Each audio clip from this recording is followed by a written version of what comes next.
Destiny.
Some wonderful miracles. Jay, on the other hand, used to play this initiator, so Tricky obviously is going to be in the limelight. But for now, ladies and gentlemen, we have Levi and Ezzy walking out on the stage. Ezzy also at one point used to be one of the best initiators in the country with a surprisingly high clutch percentage. If there's anyone who can give Hellfighter a run for his clutch percentage, it's probably Ezzy. Well, I mean, for now, let's welcome the YouTube audience. Welcome everybody on the YouTube stream, whoever's clicking on the English stream. Of course, thank you so much for tuning inside. But welcome everybody to Valorant Champions, of course, South Asia. As we all know, this is something everyone was waiting for. Today's matchup is going to be between OG versus Metal Esports. And, well, we all know this has to be one of the closest matchup, because considering Metal Esports, they have all the players ready this time. There's going to be no one missing on their lineup, so it's going to be a complete 5-man stacked lineup on their side. But look at this. Oh, Tricky. Okay. All right. He's trying to be a stud. Is he trying to be the Hulk or something? I also liked what Antidote did over there. He paid a tribute to CR7, basically. That's CR7's pose. And now, ladies and gentlemen, last but not least, the final players are walking out on the stage. The man unleashed himself, Tesseract, along with Fox. That's a cute little toy he has in his hand. Oh, it is a Fox toy. Okay, nice. Ooh, yeah, it's a cute toy. I like that. I like that. But here we go. The coaches are now going to be out as well. So I just love a hacker, the man himself, who has been able to guide his team to the success. And both these guys are just going to do namaste to each other, and they're going to get back to their seats. I'm pretty sure they're also going to have some little talks to themselves to what the game plan or the strategy is going to be like. And soon enough, the game will be beginning as well. I just want to take a look at the map video and find out what the maps are going to be selected in today's game. Haven has to be there, as always. It's one of the most favorite maps out there, but I want to see a little variety, as you guys know. I want to see one more Icebox in the mix, and maybe the new maps like Pearl or Lotus. I want to see some Lotus, man. It's been so annoying that I keep seeing Lotus in all these VCT Pacific and VCT EMEA matches, but I haven't gotten a chance to cast Lotus myself yet. When's that gonna be? Someone, please, please. I know I'm sounding selfish right now. Please, pick it up. Pick it up, man. Pick up Lotus. I want to cast it. I'm tired of just watching it. Same. I mean, Lotus is one of those new maps, and definitely it will force all the players to think on their feet and try and make those decisions as quick as possible. Of course, teams are, as I said, they're having those talks, pre-game talks, just trying to encourage themselves, trying to motivate themselves for the upcoming game, and hope that they will be able to dominate the upcoming game too. Here we go, moving on towards the map veto, ladies and gentlemen. Split's gonna be the first ban. That's a good ban from MLT Esports. What is OG gonna be going for? Ascent taken out as well. I'm pretty sure Crips is now gonna have a huge sigh of relief considering Ascent is not in here anymore. But we're gonna see Fracture being pulled out. I'm happy. I'm seeing a little variety here. Nice. I hate Split, I hate Descent. Not that I hate playing them, I just feel like there are so many better maps that can be cast. But then again, I'm done with my biases. I'm happy that there's Fracture in the mix. You're happy that Icebox has been picked up. After this, we can't really be disappointed with anything else, right? Yeah, pretty much. I mean, Lotus is banned, okay, so I guess that's a little disappointing, but it's completely fine. We've got Fracture on the mix, so this is one of those maps. Definitely, I'm quite interested to find out what the agent select's going to be looking like too. Decider's going to be played on Haven. This is the first time where we've seen Decider being played on Haven, so I'm kind of excited for that too. But we're going to be kicking things off on the map of Fracture, ladies and gentlemen. As I said, the agent select here matters quite a lot. Now, we've seen Navi's agent composition too on the map of Fracture, but the composition that Navi usually uses, it doesn't have a breach in it. So that was one of the most problematic situations when Navi faced up against Fnatic in the finals of the VCT lock-in. But that composition, not to take anything away from that comp, it's of course a good comp, but I feel like that's only one to go use. If you use it one time, the cracks will be found easily. Tesseract is going to go for the Cypher lock-in instantly. AZ's on that Neon. Okay, double duelist. Nice. I like the fact that they have the ability to just dive right in, so you can clearly see very different approaches from these players, right? With Aziz and Rafuel on Neon and Jet respectively, you can be sure that Orangutan will be going for a lot of land grab right off the bat. The only person who can probably get in their way is gonna be Izzy, who can basically stop them in their tracks with the nano swarms and all, unless they decide to completely ignore it and go over it. But because there's a double initiator on MLT Esports, Jay's KO can actually help them gather a little more information. So they're still quite deadly, but they will have a little more information to make things work.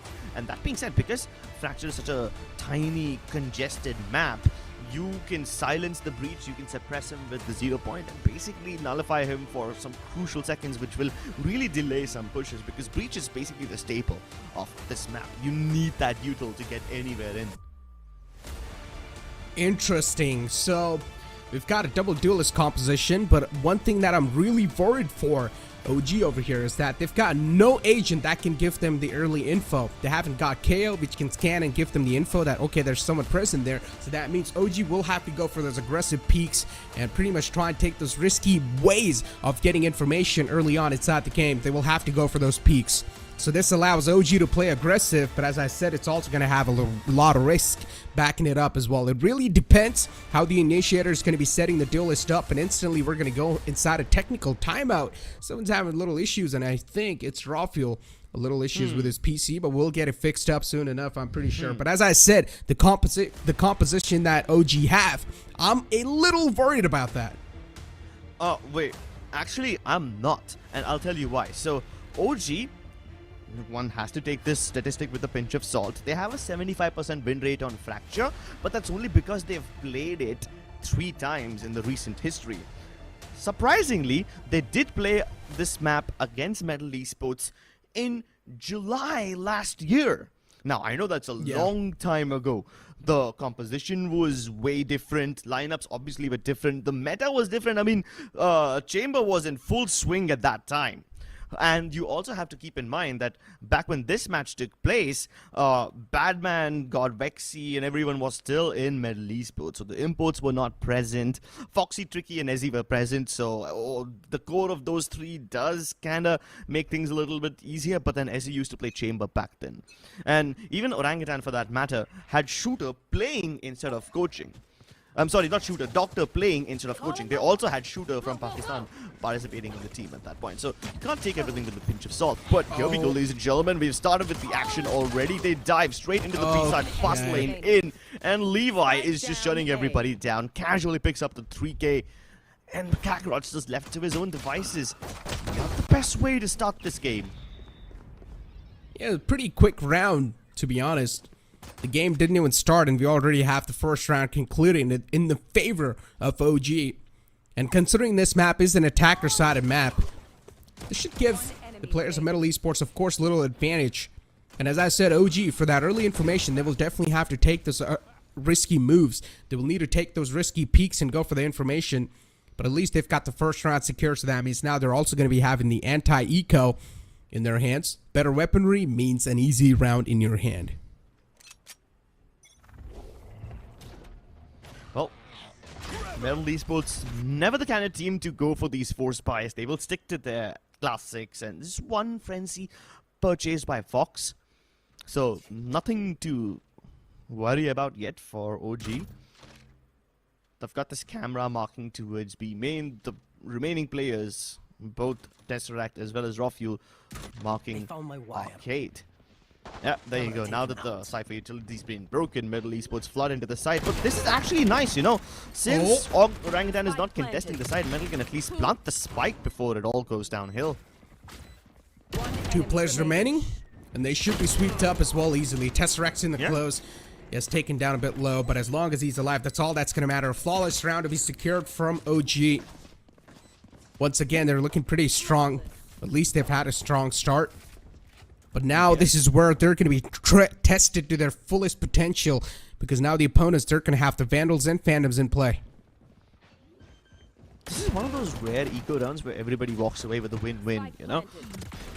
OG are happy because they didn't lose anyone. They can continue with all their weapons in their hands and turn it into a proper bonus. Meanwhile, MLT Esports get the plant down peacefully. This gives them a few extra bucks in the pocket, increases their pockets, and just makes things a little bit overall easier. Everybody's happy, but now I think that sentiment might change now that there's Phantoms and Vandals with MLT Esports. You can already see Fox lining up for a fault line, ready to set up probably tricky for success as they try to take control of a main. They're waiting now because there's a smoke that's been deployed by Levi. And speaking of Levi, he's awfully close to his orbital strike. You know, it's only 2 rounds in. Easy's holding the other side of the map, just waiting for someone to rotate out. No presence being shown just yet. Z's being stunned out as well. He will need to fall back. And that's what exactly has been done. But you can instantly see Antidote as well back in action. He's trying to set up Aziz for success. With a flash, Aziz will peek out as well, and that's what exactly is happening. As I said, they'll need to go for some aggressive plays, and that's what they're exactly doing to gather that early information. And Antidote is trying to get in their faces, but now the call's being made for MLT Esports to back out. I'm actually very happy with this, you know. MLT Esports have managed to bait out quite a lot of OG utility. Antidote's entire utility kit is gone. Aziz has used up his relay darts, so Tesseract now has to make do all by his own utility. The flash, not good. Fox kind of blinds himself, and this is a bit of a disaster. But Jay somehow tries to recover. 2 kills by him, but that's all she wrote for him. What are they doing over there? The Cypher setup is definitely quite annoying for them. And OG, first 3 rounds secured, and even the bonus round secured in their hands. MLT Esports now being forced on an eco. Stingers and light armors bought. Even the sheriffs are going to be in action. That means now they'll need to hand out some haircuts. At least their main motive of the upcoming round is going to be to take some guns off of their players of OG. An operator in play for Rafuel. I'm a little worried for MLT Esports now.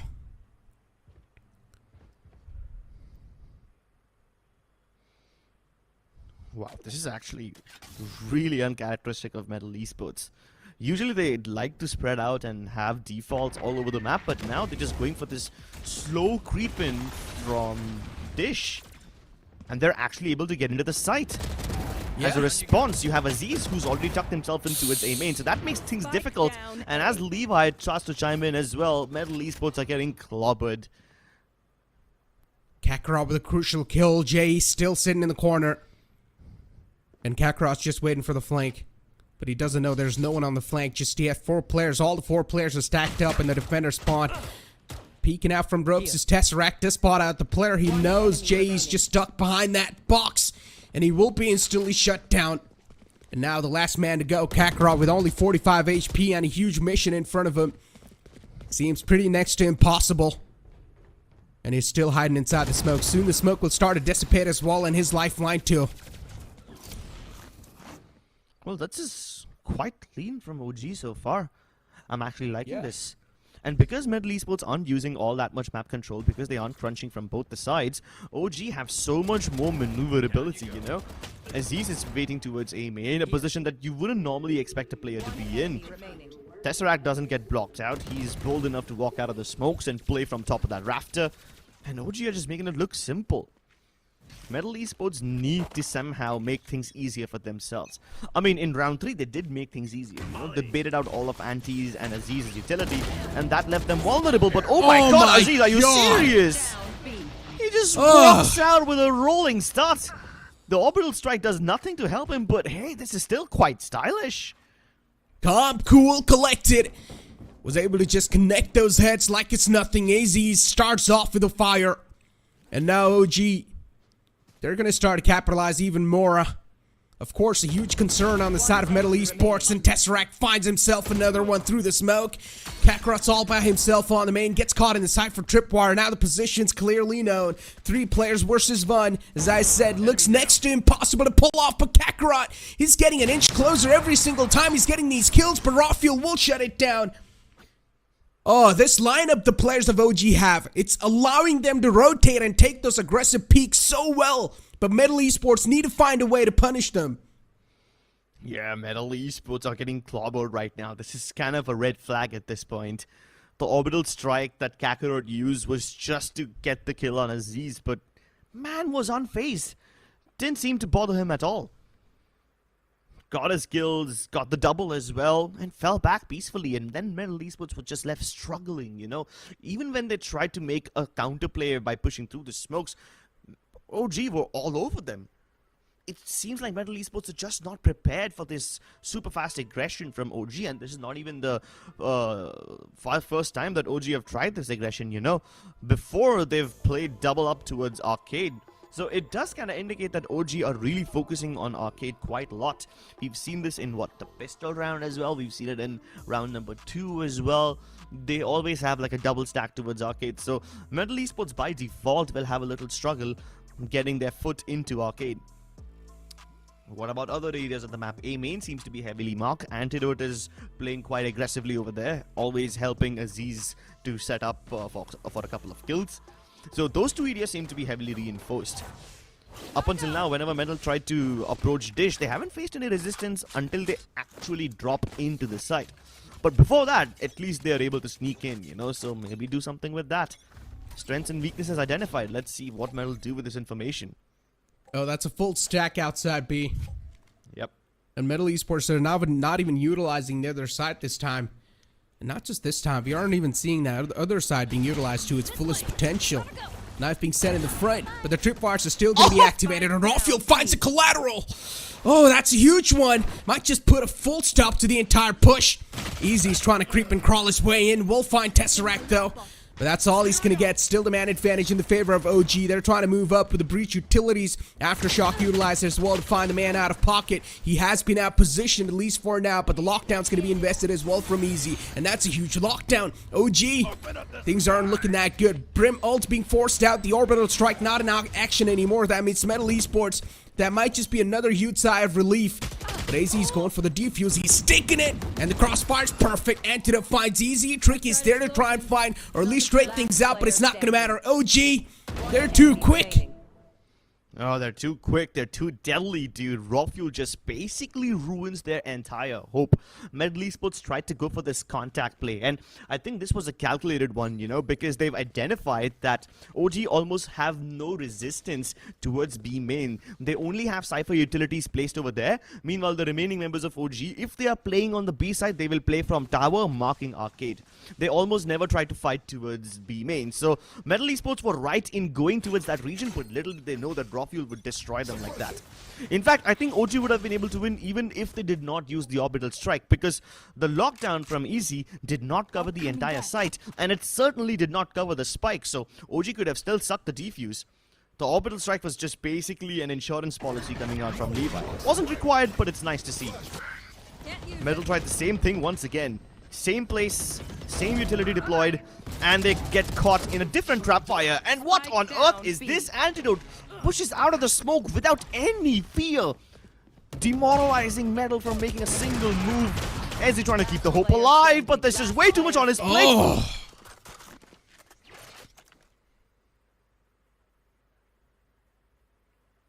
That is huge from Easy.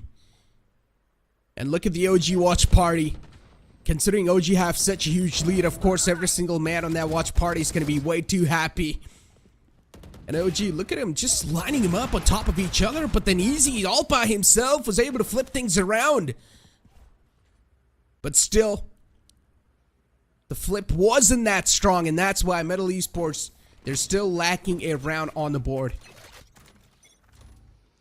And at this point, you really start getting desperate for these rounds. You've got two big ultimates lined up already. Kakarot has the orbital strike. Tricky has this overdrive, so he can probably use it to get something done. He's got the Sheriff, and if things require it, he will activate his big beam gun. Is he, though? One of the only people with a weapon, other than Kakarot, now loses this weapon, so it's a done deal. And I felt like Ezzy went ahead a little too early, you know? MLT Esports were aware of the fact that OG heavily defend arcade, so he could have probably waited for the rest of his teammates to get a little closer. But hey, it's an eco round, so they can't hope to accomplish too much either. Yeah, they've also changed the Cypher setup this time. It's on the A site. Yeah. Cypher playing on the A. It should be a smooth sailing on the side, of course, but taking the side control in their hand will be a little tough because the defenders might just be a huge thorn in the way, but that's not the case, at least for now. Orbital strike used. MLT Esports, they're able to sneak in quite deep so far. Rafiel, the man in the clothes, and JE seems like he snuffed him out, and he will find the opening. Rolling Thunder being utilized too. JE with the 2 is finding a huge opening for his team, at least for now. It's a 2-on-3 situation. OG definitely now they're going to start a sweat, but Tesseract is back in action. He's a beast awoken. On Cypher. Oh no, being stunned out too. Too many utilities on his way. Yeah, Tesseract can't really do much when he has this fault line coming in his face. Yeah, and now Tesseract really starts to scratch his head, you know, because the one round he moved away from the B site, that's when MLT Esports were able to win. Now, I'm not equating Tesseract to be the only person who can defend this B site, but then again, MLT Esports did make it close. They managed to sneak in all the way towards the side without actually triggering any alarm bells, and as soon as they got inside, they used that fragment to block out anyone from tower. It was also a nice heroic play, pushing out of the smoke like that and getting 2 kills with the Bulldog. So that's probably what helped thin the numbers of Orangutan. And MLT Esports, they need to go for these heroic plays like that. Under normal circumstances, one wouldn't, on paper, recommend pushing out of a smoke without any utility to help you. But if Antidote can do it and get like double kills, triple kills, then why can't MLT Esports do it?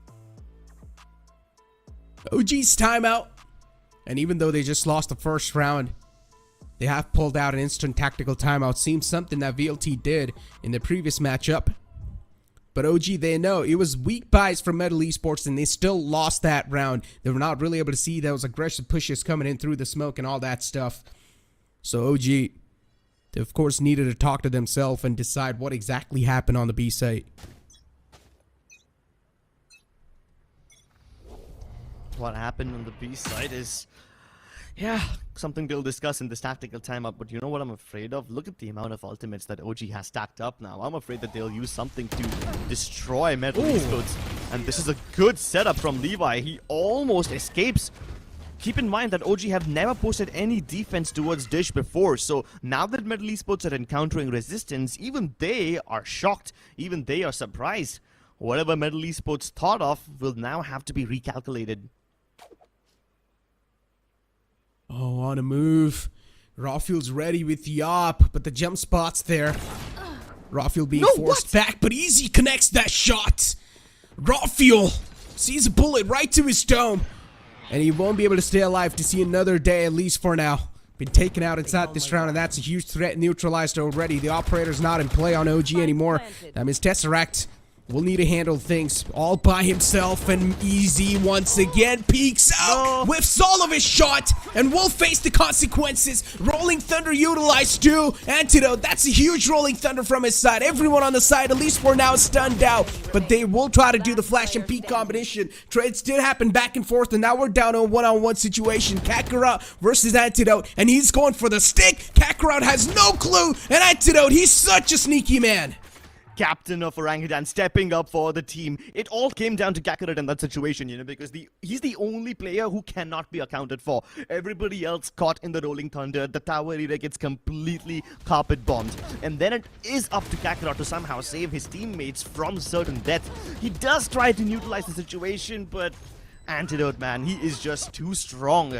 You also have to keep in mind that the tactical timeout that OG took in this round really caught MLT Esports off guard, because up until now the dish area was completely in the clear, and now that MLT suddenly find resistance over there, they get bamboozled.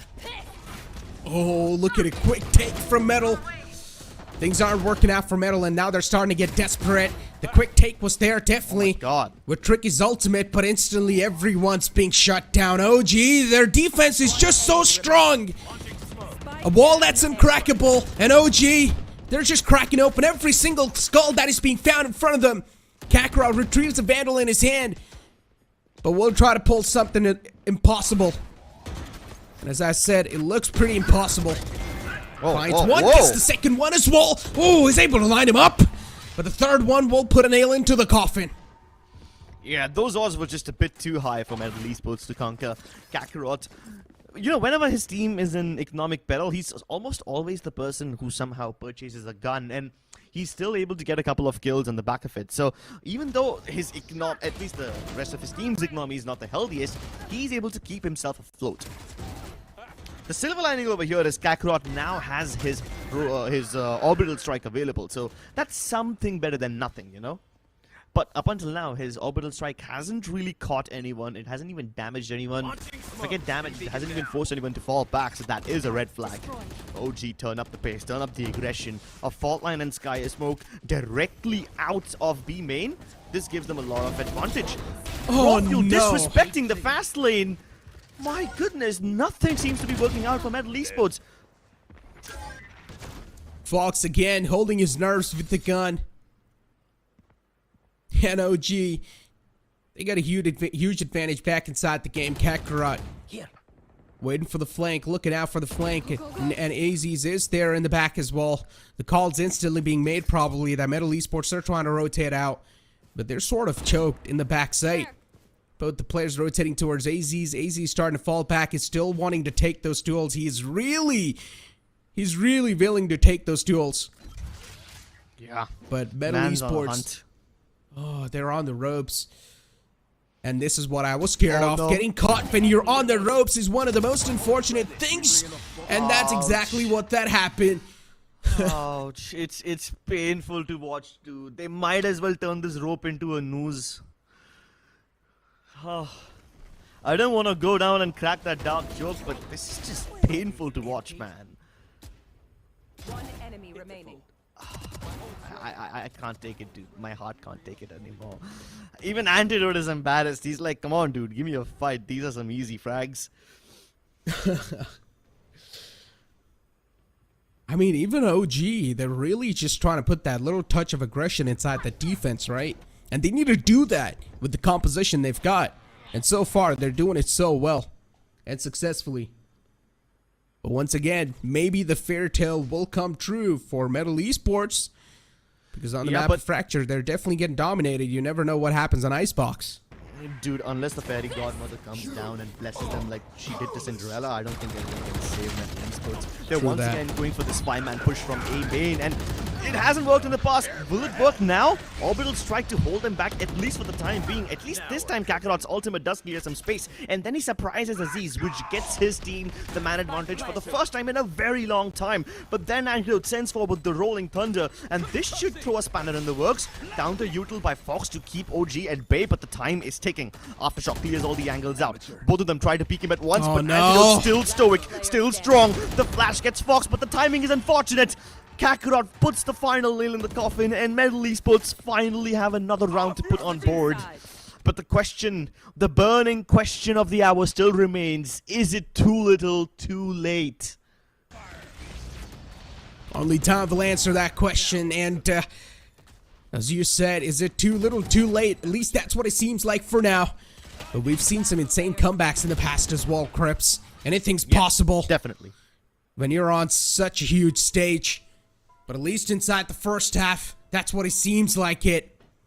The first half is definitely heavily dominated by OG, but anything can happen on the second half. Everything comes down to that pistol round where things will be kicked off in the second half. But with that being said, we are going to be pushing to a short break. Don't go anywhere. We'll be back with the second half. For my wings, I need my hands. This life is real. Can't play pretend. Came off the beach. I get it in.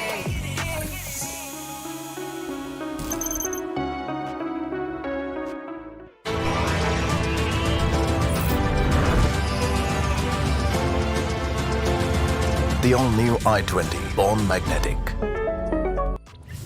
For my wings, I need my hands. This life is real. Can't play pretend. Came off the beach. I get it in.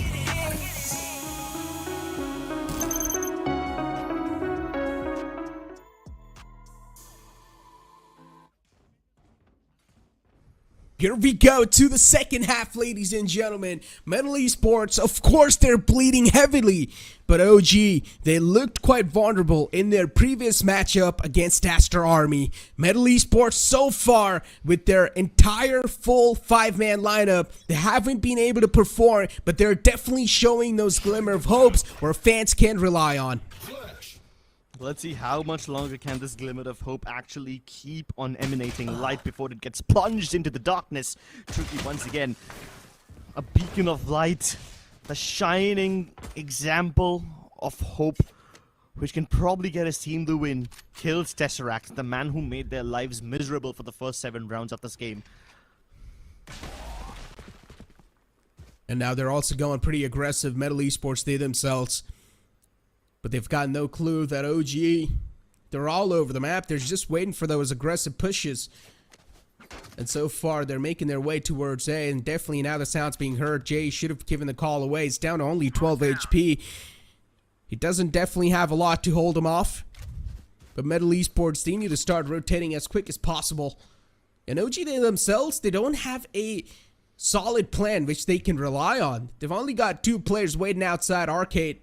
But B is the hit, it seems like it. Turrets there on the site, so they will of course try to play for the contact play.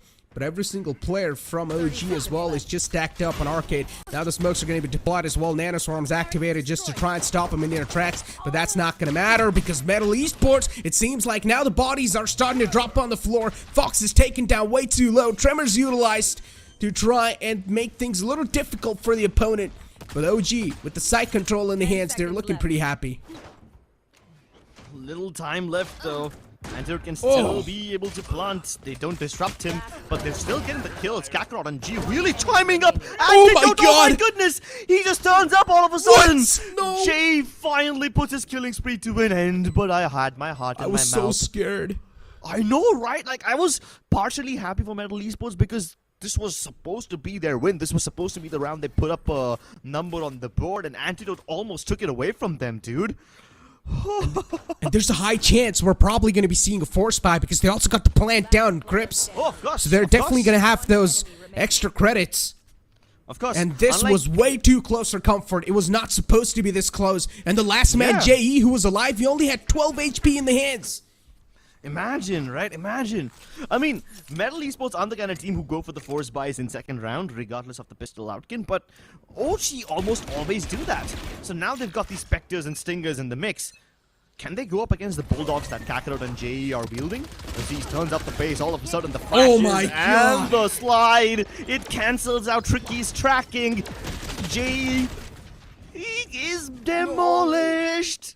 OG are singing the songs of death, and already MLT Esports look shaky. They're trembling, their legs quaking. The hope is dwindling, and as he tries to once again enlighten that fire, but he is snuffed out. OG, give them a glimmer of hope with the pistol win, but now they've taken it away. That is huge. And as expected, OG, they do exactly that.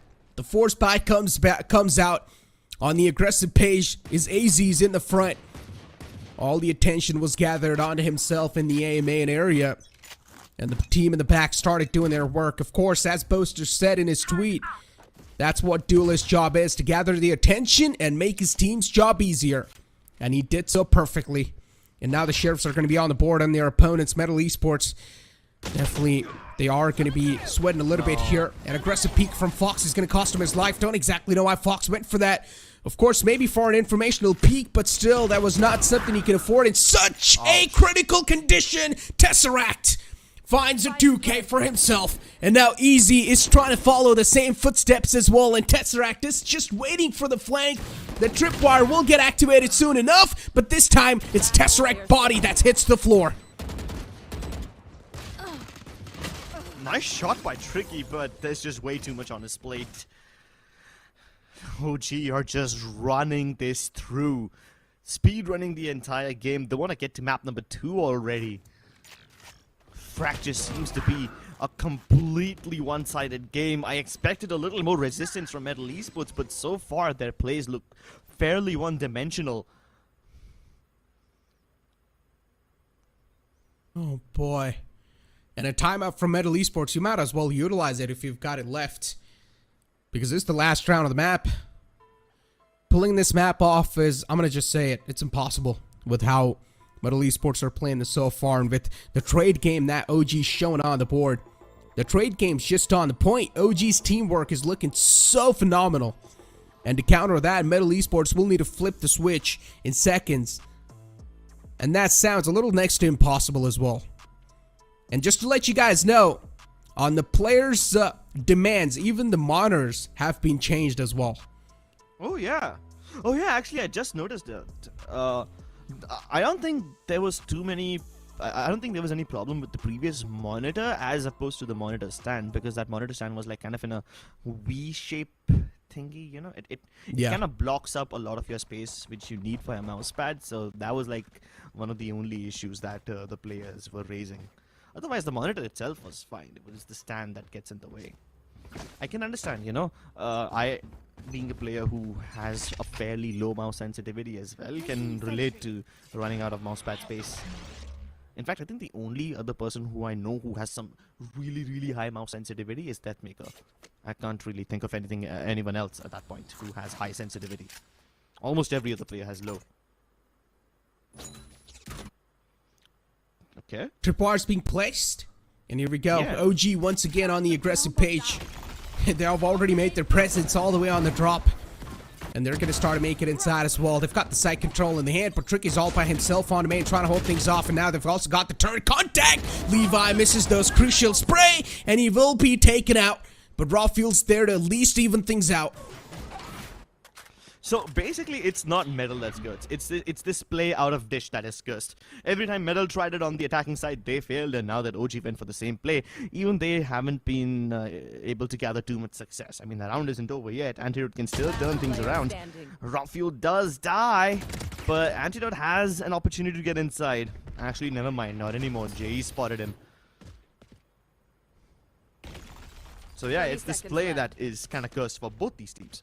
At least Antidote has the option to plant, so economy won't be that big of an issue. And he's also got the Rolling Thunder. I mean, if he wants to, he can definitely go for the use, but he's going to just get spammed through the entire wall in front of him. At least for now, MLT Esports, they've got the round secured in the hands, but I don't know exactly for how long they're going to be extending this map, because all OG need is one more round in the hand, Crips. Yeah, they just need one more round in the hand, and they have so many map points at their disposal. They can afford to mess around quite a lot. Of course, if I was in their shoes, I would probably just get rid of the map as soon as possible and move on to the next one. But that's just me being impatient. OG are a surprisingly patient team. As aggressive as they aren't afraid to dial that aggression back down and just play it nice and slowly, tactfully every now and then.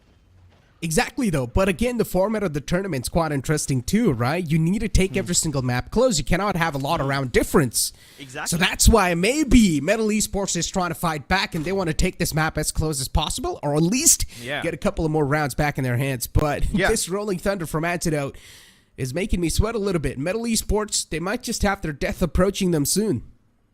Yeah, keep in mind, I'm glad that you brought up the round deficit point over here, because MLT Esports are currently standing third on the group standings. So it's not like they're in the danger zone. But yeah, they would like to maintain that round deficit, or if not, at least bridge the gap between them and OG so that the teams below them on the group standings don't have a chance of making it into the playoffs. At least for now, OG have a damn good chance of making it into the site and planting without encountering too much resistance. Antidote tried to go in for a late play and he gets intercepted. Orbital strike invested, and this is where Tesseract will start to cause a lot of problems once again. But MLT Esports, they're really trying their best to fight back. Neural Theft activated as well. But Tesseract and Levi, they've got a whole world of trouble in front of them. Easy is stepping up huge on the map of Fracture so far for MLT Esports, but they do not expect Levi in the back. And Levi has managed to stack up too. The Molotov being used as well. That means Fox will be forced off the defuse. But he still gets it. MLT Esports, they sneak in another round. How is this even possible, Crips? It's all because of cojones, man. It takes nerves of steel to hold down that defuse. And Tricky basically paid the ultimate price for it. He paid it with his life. Sorry, it wasn't Tricky. It was Ezzy. He stuck the defuse to half. Levi was actually counting down the timer. If he was just like a couple of milliseconds earlier, then he could have denied the half defuse. And then we're also seeing a lot of bold defuses, right? Even from OG, we saw those defuses being stuck twice, and now from MLT Esports as well. Exactly. So basically, everyone just wants to get that defuse timer to half and somehow make it work. Tricky, though, should be able to capitalize this. Everyone did get stunned, but he missed his opportunity, so it's okay. He can afford to fall back. Jay, on the other hand, has lost his life. That is towards B. Meanwhile, OG are trying to make a full contact towards A main, and as soon as I say that, Tricky re-clears that area, pushing OG back towards the attacking spawn. Kakarot is in prime position to intercept Tesseract, and he does so. But in doing that, he's given away his position and also maybe information that there won't be anybody towards the B site. If OG can connect the dots together, they can probably rush into the B site right away, and the only person that would probably stop them is Fox. They can easily smoke him off and then move inside. Nah, but OG haven't connected those dots yet, so they're still gonna play chill. Speaking of the dots, I mean, look at the dots on the minimap. Look at how MLT Esports are playing this. Of course, the Neon, which is Tricky, he's trying to be quick on his feet, and he's just dodging between those two sites. He's going on A, switching on over to B site as quick as possible, but the take is going to be on the B. OG, they're able to read this perfectly. They're able to force out the rotation on the A side. Now they also get the B side control easily back in their hands. Of course, now the spike is going to be stuck as well. Spike plant taken in their hands. Kakarot's position and compromised, but catches one man off guard.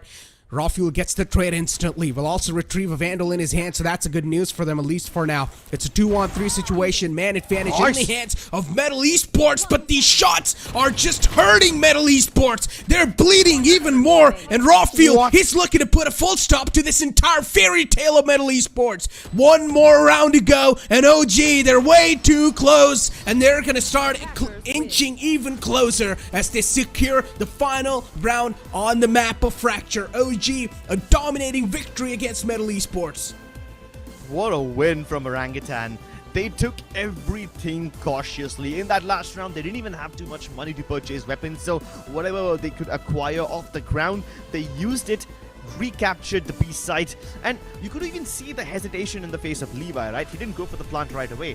He first tapped it, hoping that he would be able to bait out Kakarot's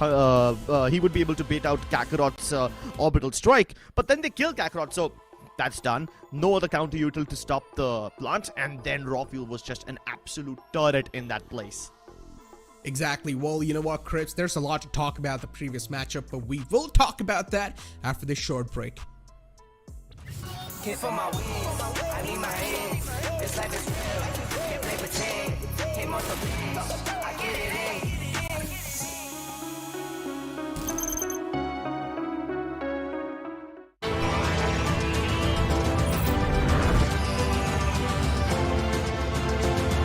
The all-new i20, born magnetic.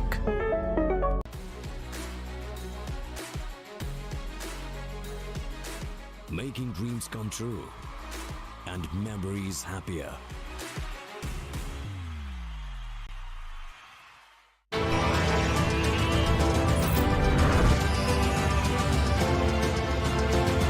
The all-new i20, born magnetic. Came for my wins, I need my hands. This life is real, can't play pretend. Came off the bench, I get it in.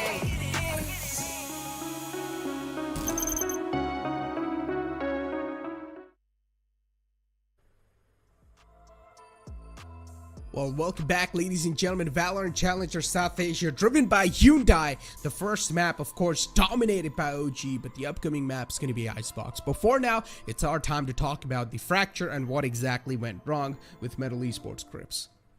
Yeah, okay, so there's plenty of problems that we need to address over here. First of all, MLT Esports, starting on the attacking side, fairly one-dimensional pushes. And they were trying to figure out the chink in OG's armor, you know, and you could see the brain game just transpire throughout the 12 of those rounds. The first 3 rounds, whenever MLT Esports tried to attack via B main, they didn't find any resistance over there except for the Cypher tripwires, which led them to assume that OG is heavily...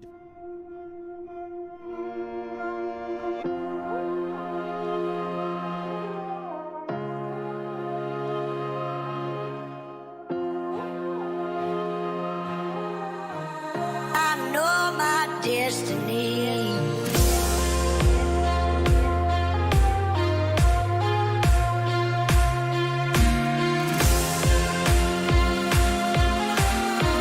I know my destiny.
Is you, YouTube audience. Welcome to the stream once again, as we are going to be kicking things off on the map of Icebox. We need you guys to support your favorite teams. So yeah, nothing out of the ordinary. The same old meta composition that we've been seeing since what? August, September 2022. Yeah, this is kind of the reason why a lot of people are not too keen on watching Icebox, you know, because the meta hasn't really changed all that much. I mean, if you take a look at it, it has changed. The harbor composition that we saw in VCD lock-in from DRX and Loud was actually pretty potent. But then Fnatic beat them in lock-in, and then it was all like, what's the point of innovating when the same old lineup and the same old meta can continue to really work in your favor? So meta compositions, nothing out of the ordinary. We've seen this several times before, but what we haven't seen before is such a massive power difference between the two teams competing over here. One would have expected that because MLT Esports have their original 5 players back in the lineup, they will be able to give a little more resistance to OG, but so far they've done nothing but roll over. Speaking about that, I mean, MLT Esports and OG, here we go. Starting on the pistol round, MLT Esports on the defense, OG on the attack. Last time we saw MLT Esports starting off on attack, so this time, of course, on defense, they want to test the waters. This Viper, MLT Esports. Sorry, the Viper Vault, it's quite interesting. You see, you have Kakarot deploying it just horizontally to stop the OG in their tracks, but he himself isn't playing over here. Snakebite missed. That, keep in mind, is their own Snakebite, which the Sage is taking damage from. And at least Rawfuel manages to get the plant down, even though they lose Antidote. Still not a problem, though. The flank's being sniffed out as well. At least the position's known, and that's all that matters. The So was taken down way too low. Tricky misses the critical shots, and now he will need to face the consequences as well. Tesseract with the shock dart. And speaking about Tricky missing his shots, he's not going to miss the next 3 shots, and he connects all of those. Tricky with the 3K helps his team secure the entire round in their hands.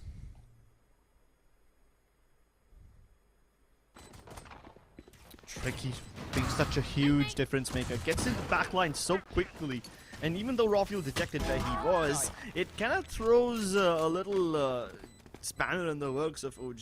I'm sorry, it throws a little spanner in the works of the rest of the attackers, because they can't really take their post-plant positions anymore. The spike was planted so they could defend it from belt, but the Tricky's already present over there, so it ruins their post-plant setup. Also, it's kind of a red flag that Levi missed that snakebite. It wasn't a big problem yet. It wasn't a deal breaker which lost them the round or anything. It's just slight detail that can be worked upon. Regardless, not a problem for OG yet, and because they got the plant down, I would have expected that OG will force buy in this round, but they actually aren't going for that. It's just a bunch of sheriffs, so not that much investment as opposed to what we saw in Fracture. Speaking of investment, as you said, yeah, MLT Esports too, they haven't really invested a lot from their side. You've got the Sheriffs and the Marshals on the board. Yeah, the Spectres are, of course, now going to start assing as well. The damage is being dealt. Jay was the man who invested in Vandal, and so far he's making it work too. The Tesseract shots are on point. He's only got 12 HP to work, though. So, of course, OG, a lot of problems still for them that they're facing, but JE, he knows exactly where his opponent is, and the defuse will be taken by JE just to get that orb, or just to get him closer to his ultimate. Yeah. It was a bit of a risk that JE took, purchasing that Vandal. I mean, if it went down and God forbid if OG get it in their hands, then the whole round would have been very different, you know. Then we would have seen a deja vu of Fracture, where basically after winning the pistol round, they just stole away the momentum. Spike, uniquely enough, was planted on the left-hand side of that green Radianite box, closer to screens rather than in the default planting position that you always see between 410 and the generator box. So yeah, that unique spike plant position kind of makes me a little excited to think about what OG might have in the plans for us later on in this game. But let's see what they're cooking. So far, OG going without any problem seamlessly into the A site, and not too much resistance from Metal. They're just using the nano swarms to keep OG at bay, but the plant is going to go down regardless. 5v5 retake on our hands now. Oh, here we go. Side control in the hands of OG. Metal Esports, they've got 3 players stacked up on the flank. Is this going to be a good thing or a bad thing from them? We'll be able to find out. Antito catches a bullet to his head with the Marshall. Of course, it was through the walls that way, so it wasn't a confirmed kill, but still, OG players, they're taking way too much damage, and they cannot afford to keep on dropping bodies like that, because now the ARs are going to be in the hand of Metal Esports. His players, Levi in the backside, looking to connect some shots. Kakarot on a 3K, going huge for his team, but Fox has only got a sheriff in the hand, but not enough time to defuse, and Tesseract connects the final bullet. Yeah, that reload basically caught him unaware. They should have been around in the bag for Metal Esports, but OG make their mark. It's kind of funny how Tricky dashed back properly, but he got body blocked by his own teammate over there. Yeah, that's a bit painful. Otherwise, that was a proper dash back from him. Anyway, it was a bonus round for Metal Esports, so there's no alarm bells ringing yet. But OG, now that they've reacquired the momentum, need to keep it. If Metal Esports can snatch back the momentum, then they shall definitely be able to put a couple of more rounds on the board. Poison orb emitting.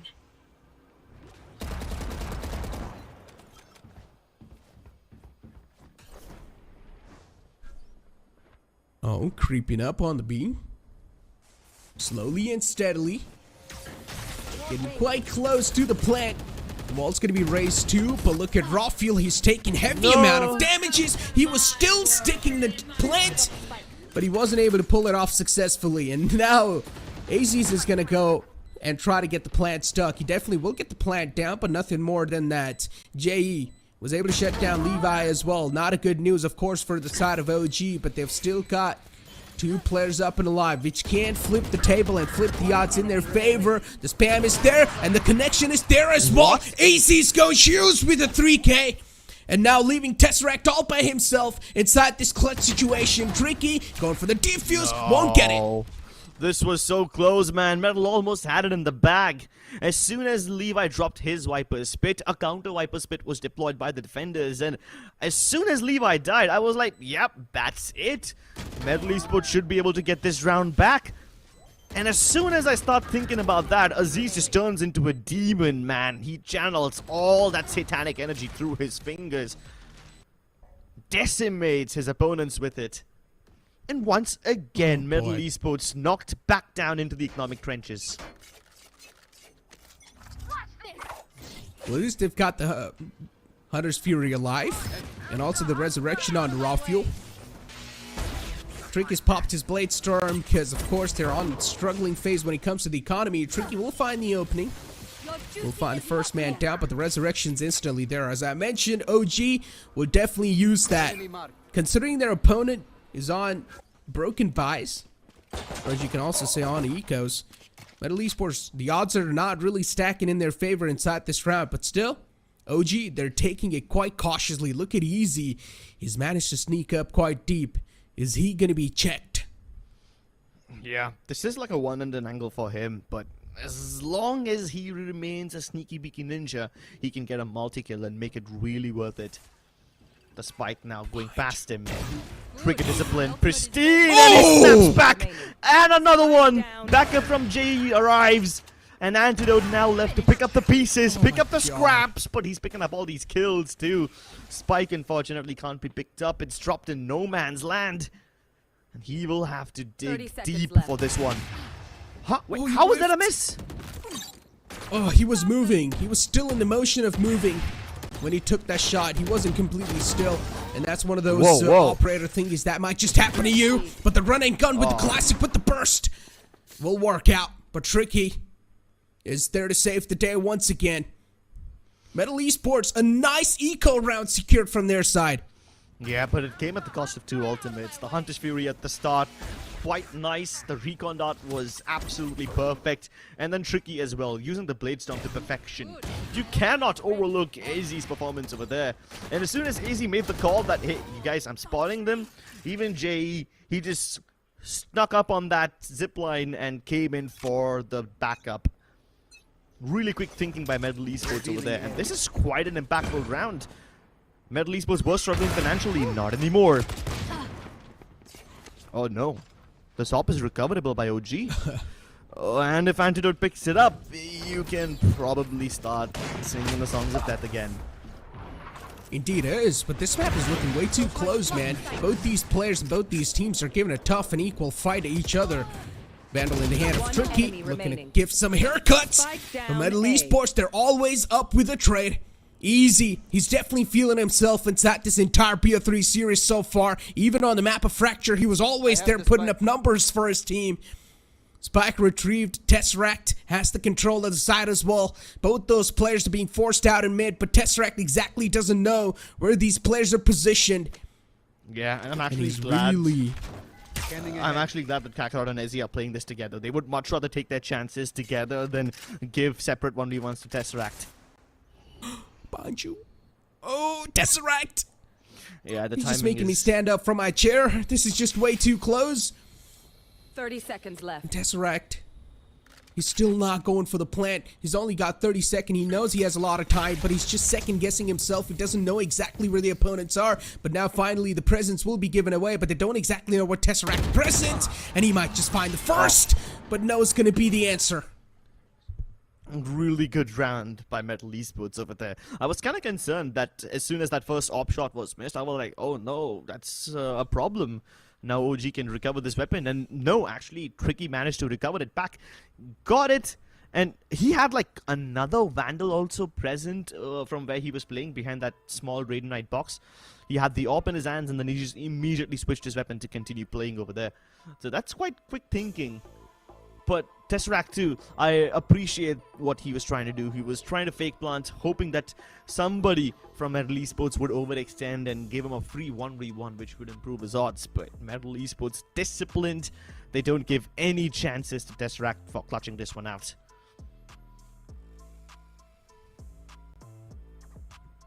Oh boy. A tactical timeout definitely needed. Because OG... this is not something they were expecting on this map, considering the way they dominated the first map. OG should have a strong lead, but so far, they're of course been proven right. MLT Esports with a 2 rounds lead, not that far away. OG can easily catch back up. But they will need those rounds in which they are going to break down the confidence of MLT Esports. Placing sentry. Well, there you have it. Once again, a full buy in the hands of Metal and OG both. Revealing area. Lockdowns available on either side, but at least Tesseract has the counter for it in form of that Hunter's Fury.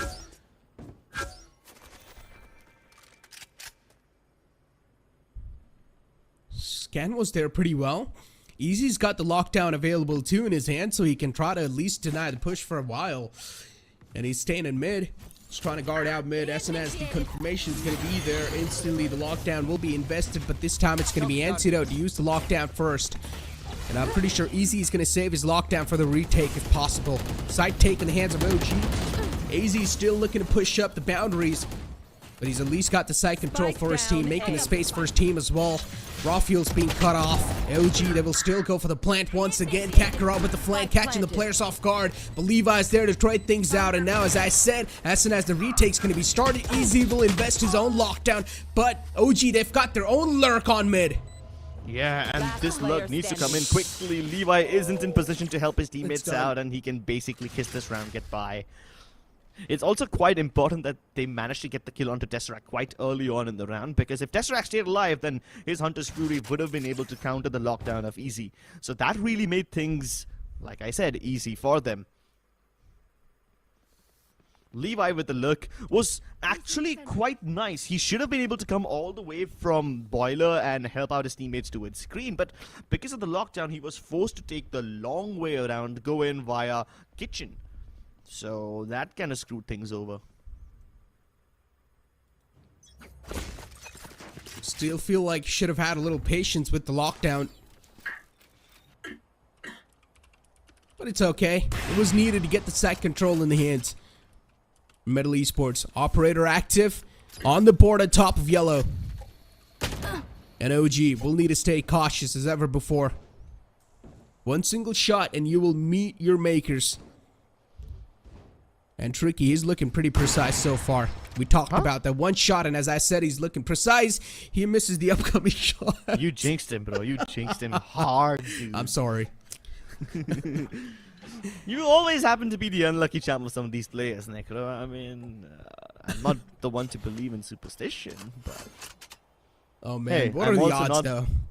I'm also not a person who believes in correlation and causation, no! but now that is a cause of concern. Antidote deletes Tricky. Kakarot doesn't even see his enemies, dude, as he jumps up on top, and while Kakarot is still focused towards the right side, he gets his head taken off. Again, God, even Easy dies without ever seeing an enemy. These frags from OG beyond the line of sight are insane. Now that is what I call perfection personified.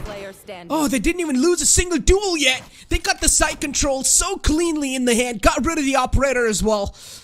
Oh, that is what is you call perfection personified. Last man's alive, it's Fox.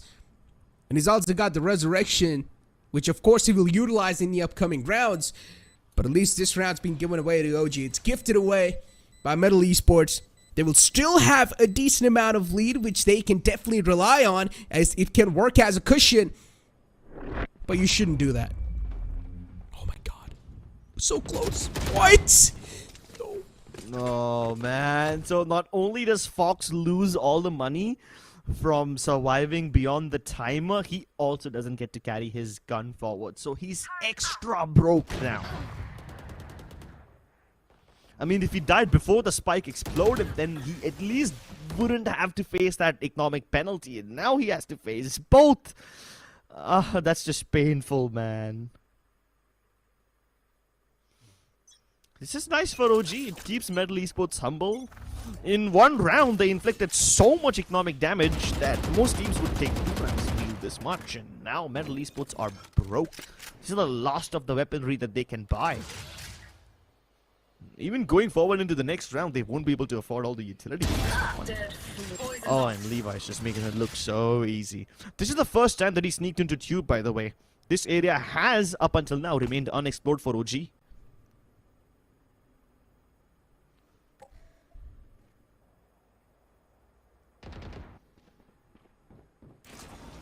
Five to 3 being the scoreline.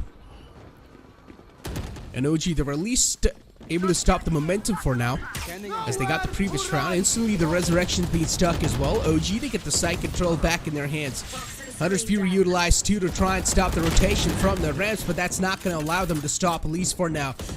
But the duels are being won by OG, and that's all that matters. AZ's as a sneaky man, sneaks on top of the screens, does find one. The instant trade was there, but MLT Esports, now the man number's not going to be there in their favor. Tricky with the operator once again, and he will be shut down without being able to do anything. You know, I thought that Tesseract would probably use the Hunter's Fury to kill the guy who was just revived, but he used it to clear out the more common angles towards the A site yet.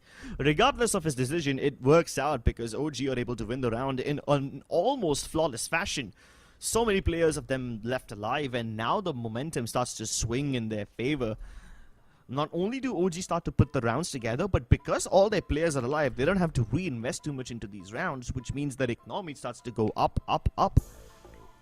I think they have enough money to, you know, last them until the end of this half. I mean, my math may be slightly off over here, but I don't think they're in the danger zone at all. Definitely both the coaches having heavy talkings right now, and Hacker's definitely talking a lot.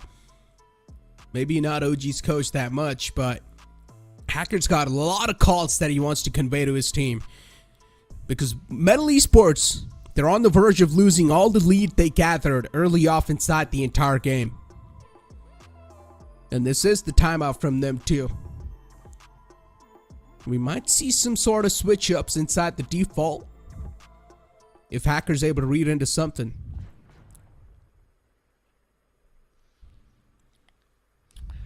Money running out. MLT Esports relegated to Sheriffs. Shorties. A Bulldog in the hands of JE. Oh, never mind. He just relegated down to a Sheriff again. If he stuck to that Bulldog, I would have said that he's probably the only guy on the team who force buys a weapon. He was buying Vandals in the previous map when the rest of his team was on an eco. So, yeah, I thought the trend would continue.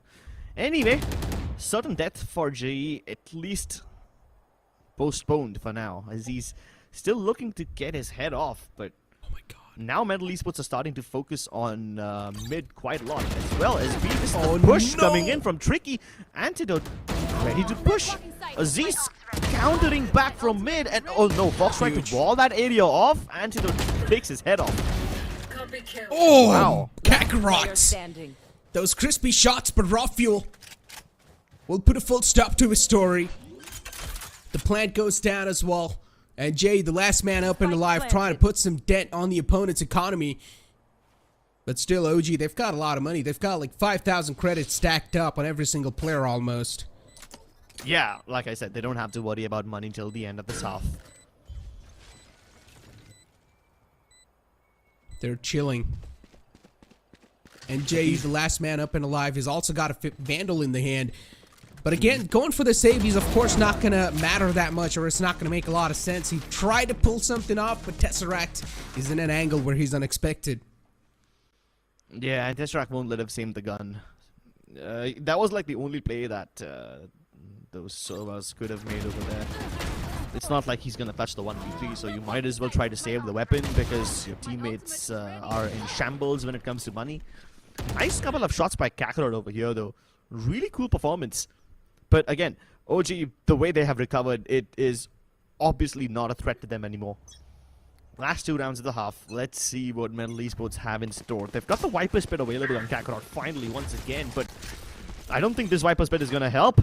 OG are going in from mid to B. This is the first time that OG have attempted an orange push like that, so I don't know if MLT Esports will be caught off guard. At least so far, MLT Esports don't seem to have an answer for it. The map bisected in half, and at this point, MLT Esports have only one hope of getting back into this round, and that is to go in quickly from greens and eliminate the post-plant positions that OG can take. But OG are also reading into this. Instead of going B, they circle back around from kitchen, and now they're heading A. MLT Esports completely outmaneuvered. This is so interesting. And now look at Tesseract. He's inside an interesting position too. You know, there's someone is going to be there who will try to flank, but JE, this time he's a little quicker to react. His aim's going to be on the point, shuts him down. 5-5 is the scoreline. It's tied up for now. OG, they've managed to try things up, but this Viper's Pit is just putting a lot of favor on OG. They're able to sustain the side control for now. Levi with the snake bites as well is just creating a lot of problems. The walls being invested too, and this might just prove to be quite huge. But once again, the Viper's Pit is proven to be a huge problem because it's taking a lot of damage away on the players of Metal. And in the end, they're also not going to have a lot of time, so Tricky will need to save the operator. Yeah. MLT Esports tried to go for the only play they had over there. They tried to get control of attacking spawn and then hopefully head towards the B site quickly enough to intercept OG before they took some good post-plant positions in B. But then OG was like, screw it. We're not going to go for post-plants at all. We'll go to the entire different site. They planted for screens. And that was actually a very good decision by OG as well, because MLT Esports, they wouldn't have been able to clear out screens that quickly. They tried to instead go for the barrier orb and hopefully stick the defuse, but the nanoswarms ate them alive, and Get out of my way. even if they were able to stick the defuse, the Hunter Spree would have saved them. This time Aziz starts things off with a slice and dice action. Oh my god! Aziz, what was that flick on the second target? He's just putting every single player to sleep. And MLT Esports, Such a high octane action wasn't expected from them. And we are seeing this from OG. Since things weren't working out for them, they've started amping up the aggression. And it's really working out in their favor. OG were like, all right, we were trying to go for those executes. Executes aren't working. You know what? Let's rely on our mechanics. Let's rely on our mechanics. Let's rely on our aim. That Blade Storm. Oh my god. I have seen probably the most atrocious things that one can pull off with an ultimate like that, and Aziz is often the one who pulls it off. This man he is unstoppable, and I feel even worse for MLT Esports now because you see there were like some 3-4 rounds where MLT Esports tried to retake by attacking from the back lines. You see, MLT Esports tried to take attacker spawn control so many times in this half. And simply because OG recognized that trend, they placed Antidote all the way back in spawn. It's such a salty angle, nobody will even check that. So I feel bad for MLT Esports because OG are reading them really well right now. They indeed are, and as I said, OG, they were really trying to bring some executes at the start, but then later on they were like, you know what, it's not working out, let's just rely on our total aim and our total mechanics. Yeah, of course they're trying to throw a little mix with that as well, but you know, for what, ladies and gentlemen, it was the first half have been concluded. We will move on to the second half after the short break. Came for my wings, I need my eggs. This life is real, can't play pretend. Came off the beach, I get it in.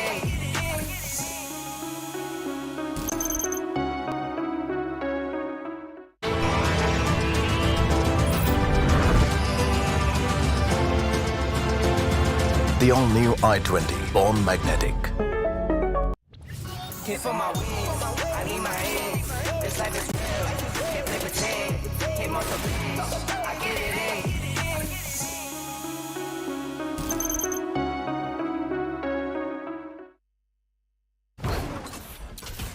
No charges left. Welcome to the second half, which is already off to a fiery start. This time, the opponents are going to go for the mid control, but look at Antidote. With a proactive nature, is able to find two. And with also a sneaky way to close things off in that mid.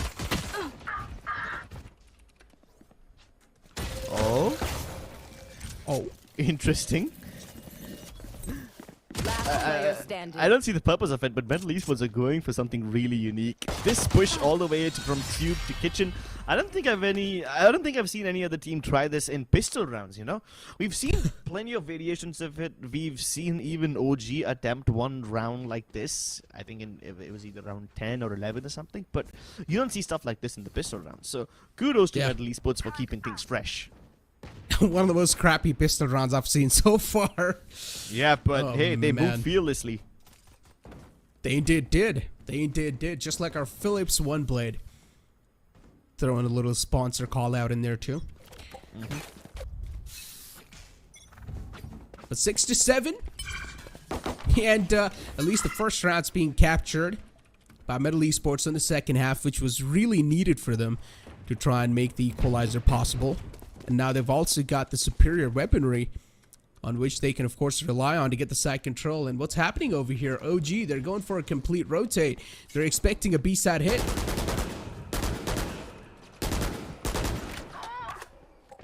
Oh, okay. Nice shot by Ezzy. It's a little labored, but he gets Antidote in the end.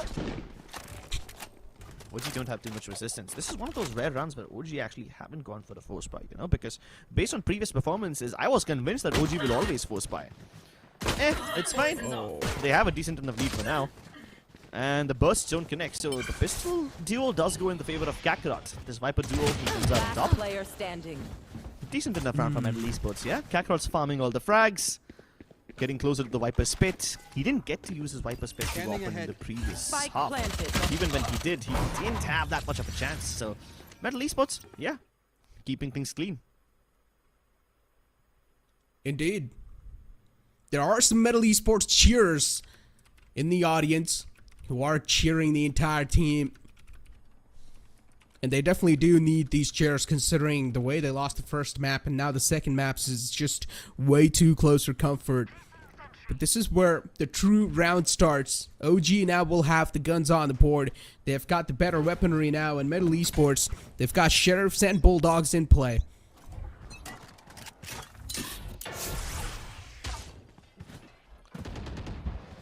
Well, slow start from MLT Esports, at least in this round. They know that OG has the buy, so it would be wise for them to explore multiple avenues, something that they did not do in Fracture. Spike just outside of A. There's people sneaking past from Aziz. They're just under him. The suspense is killing me. And now Aziz finally kills Tricky. Stays inside the cloudburst. He's not backing off. Nice shock dart from JE. Using the map geometry to get the better of Aziz. Levi now trying to finish off what his teammate started, but it's a little too much.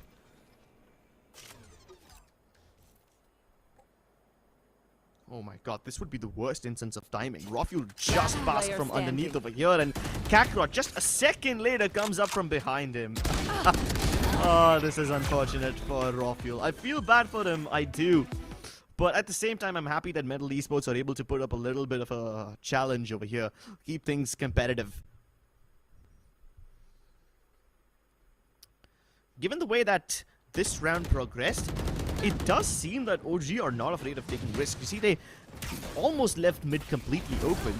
There was an alarm bot towards the boiler entrance, but the kitchen area itself was supposed to be physically marked. And then MLT Esports tried to, you know, make some presence known over there. They also tried to make their presence known towards green. So it's nice that MLT Esports are knocking on the doors all over the map and trying to go for these default-ish presences, which could probably throw OG a little off guard. If they did this in Fracture, then they would have been much better off and the scoreline would be much closer. But hey, better to do it now than never.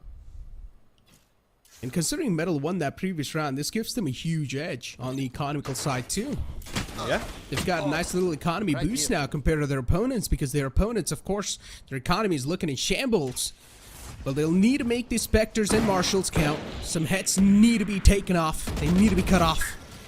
But MLT Esports, their patience is really proven well for them. They're waiting patiently when the round starts, and then later on, they're just bursting out of nowhere on the sites, and these bursts aren't being expected that well from OG. They are not able to defend these bursts. And utilities are being utilized pretty well too. Okay. OG aren't going in yet. Now, as soon as the moment is right, they will start. Levi trying to burn the ground beneath yellow. But Tricky and Kakarot take matters into their own hands. They push deeper inside to finish off the job. One enemy remaining. And Oh my way God. too much utility being thrown at him. Rofuel knows it's done. He's just trying to get the close up. But Kakarot, this man's on fire. He's peeking those angles like it's nothing. He's just there to stack those kills and get those orbs for himself. And he's farming now. And MLT Esports, yeah, as I said, there are some cheerers in the audience that are cheering for them. And they definitely do need the sort of confidence booster inside the tournament. And now MLT Esports, they've got 2 rounds lead. That's huge. And every single player now will also have the Vandals and the Phantoms on the board for themselves. But on the other hand, Aziz has got the Operator in the hand. They definitely need to watch out from those angles. Yeah, let's see how much can Aziz's op change things. MLT Esports have a thin lifeline. An arm spotted by Aziz. The drone is trying to be destroyed. Yeah, his teammate tried to destroy the drone with the Phantom, but it didn't work. Op dropped in the open. Rofuel misses the opportunity. And there you have it. Instant man advantage for MLT Esports. Backup has arrived from OG though, so there's men marking the B site, but none of them in a position to trade each other out. They're trying to fight for the site proactively, but unfortunately, they're just losing those duels. You saw Antidote as well, just pushing in the front, trying to fight for the site, but they're just not able to win those duels. And look at this flank from Kakarot. This might just prove to be huge. They're still waiting for those 2 players who are left alive from OG. And now Tesseract knows exactly where the rest 2 players are from the MLT Esports side as well. Those are some nasty shots. Tesseract cuts off their head with the Vandal. Still got 82 HP in his hands and the armor as well that he can definitely rely on. But he cannot afford a lot of hits on himself. He needs to connect those heads and Tesseract. He's making those bodies count. Oh, his hand's hot. Yo, yeah, I'm surprised his mouse isn't melting with the temperature of his hands. Jeez, this guy brings a lot of heat to the table. And if he's the one who's anchoring the side which Metal Esports decide to hit, then Lord help them. Ouch, dude. Okay, this is just too clean. He's got a guillotine machine just stored inside his arm, a spring mechanism that unleashes itself with every click.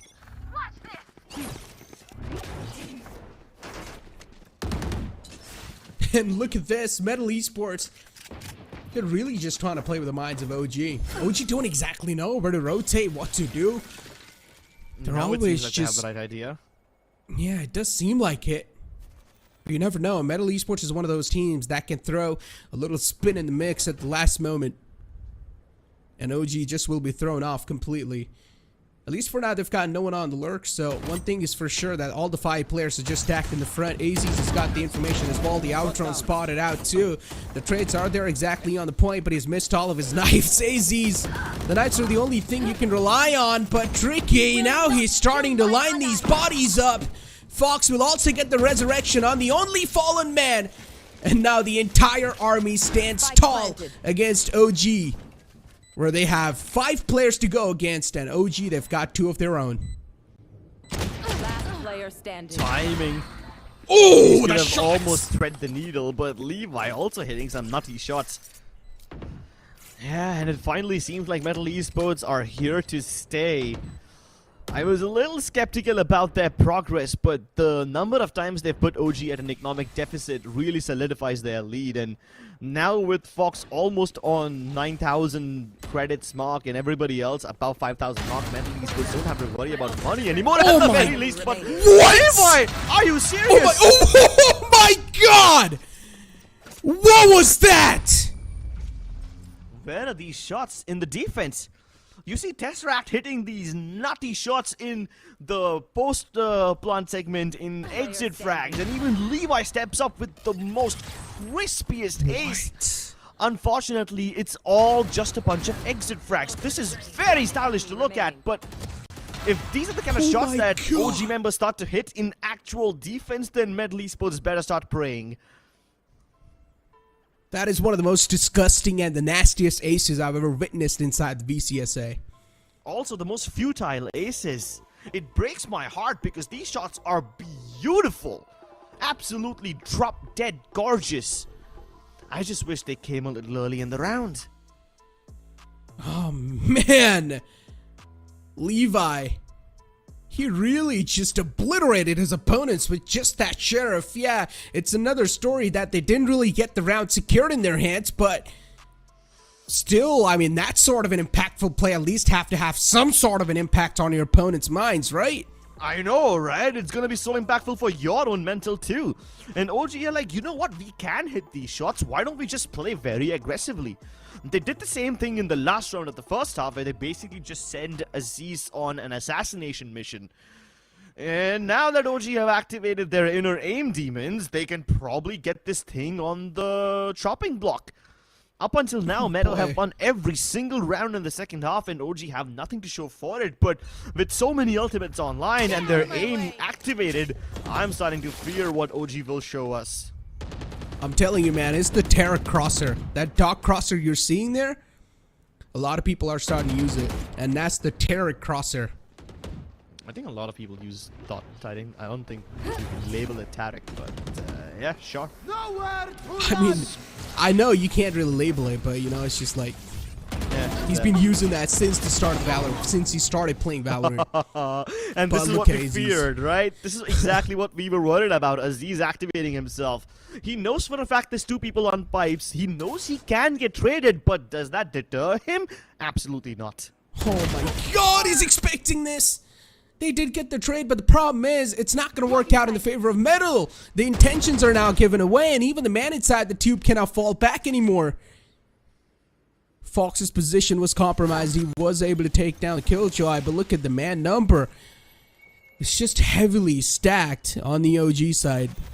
And MLT Esports. Oh boy. We're having these players on lurks. And this might just be the equalizer, and it is. And now we're dialed down to a 2-on-2 situation. Well played from MLT Esports, but OG, they're really just overextending the angles that they shouldn't.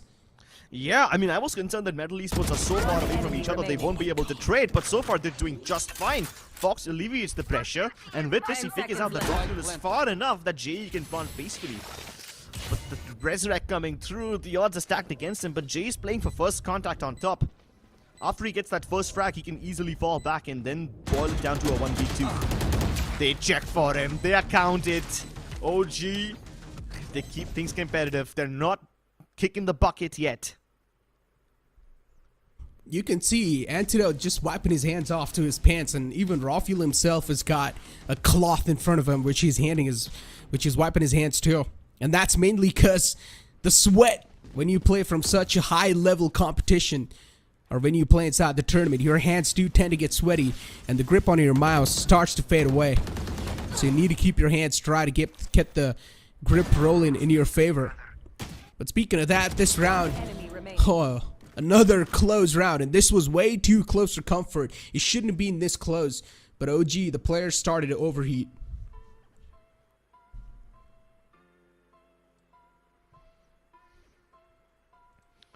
I just hope this overheating doesn't cause a meltdown, you know? OG were playing really well in the first half. MLT Esports found their groove, and OG have it in them to actually end this game 2-0. But they're gonna have to string some rounds together. Not only because MLT Esports are close to win and everything, but also because MLT Esports have so much money they can afford to purchase for 2 or 3 rounds without having to worry about saving anything.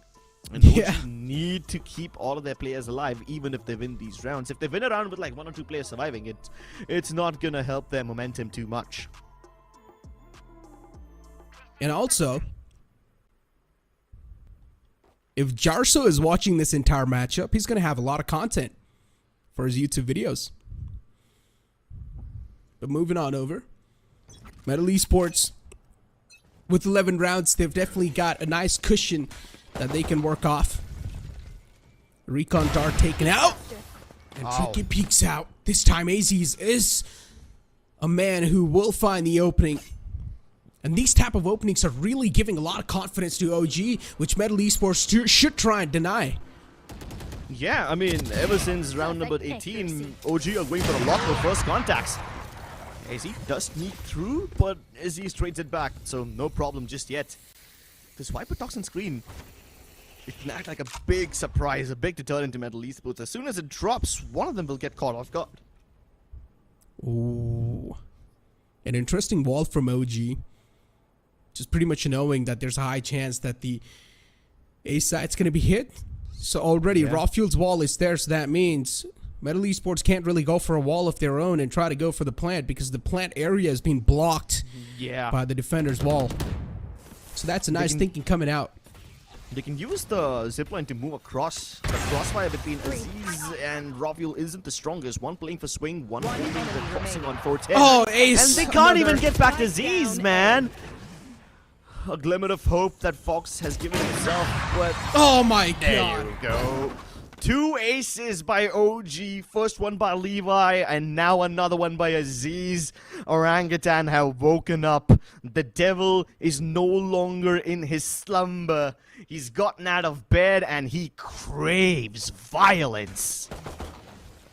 You know, as to say, bro woke up and chose violence. And this is what Aziz did. With that operator, he was just finding them one after the other. MLT Esports, they're really not able to find a reply to this op. But now MLT Esports, they're going to have one mission in front of them, and that is to deactivate Aziz. And survive this one. Keep in mind, MLT Esports had that cushion, that nice little extra couple of money bags under them that were keeping them afloat, but now that money's gone. So if MLT lose this, they are broke again. Aziz, relentless in his pursuit of kills. He can sniff blood around the corner. He can practically smell Kakarot from over there. never mind. Tricky eliminates him. That's huge. And Tricky wasn't even there, so he probably shot him mid-air as Aziz was trying to go for an updraft or something. Yeah, that was anticipated. He saw it coming quite quick too. And look at the Hunter's Fury from Tesseract. It finds a lot of value. OG, it seems like they really are desperate to close things out on the second map. They don't even want to let him take it to the third map. MLT Esports, but they themselves are trying their best to take it to the third map if possible. The Viper's pit, of course, the Viper being forced away, and that means the entire pit as well will be deactivated. A good counter from MLT Esports. Revealing area. You've got Rafuel checking the backlines in case anyone from Metal is going for a flank, but now that he doesn't see anyone, OG recommit. Man deficit neutralized as Levi gets the headshot onto Ezzy. Tricky though, trying to close the distance. Kakarot and Tricky double up, and there you have it! MLT Esports finally have victory within their grasp. Map point achieved. And this seems like the third map is inevitable. Can they do it though? Oh boy. That's what it seems like, yeah. But OG, you never know. These beasts, man, they have the capability of turning the impossible into possible. I would actually like... never mind, the replay didn't show us. I would have liked to see how Aziz got shot, because Tricky was towards B green, you know, so he must have probably shot down Aziz as he was floating above the map geometry when he double updrafted or something like that, because Tricky doesn't have a direct line of sight onto him. So yeah, that would have been a very interesting tidbit if we saw it in the replay. But OG, with whatever little weaponry they have, they invested Bulldogs and Spectres on the block, an operator by Aziz. Let's see if he can make it to work, and yeah, it's actually not gonna happen. Tesseract has too many targets to switch on his screen, and he pays the price for it.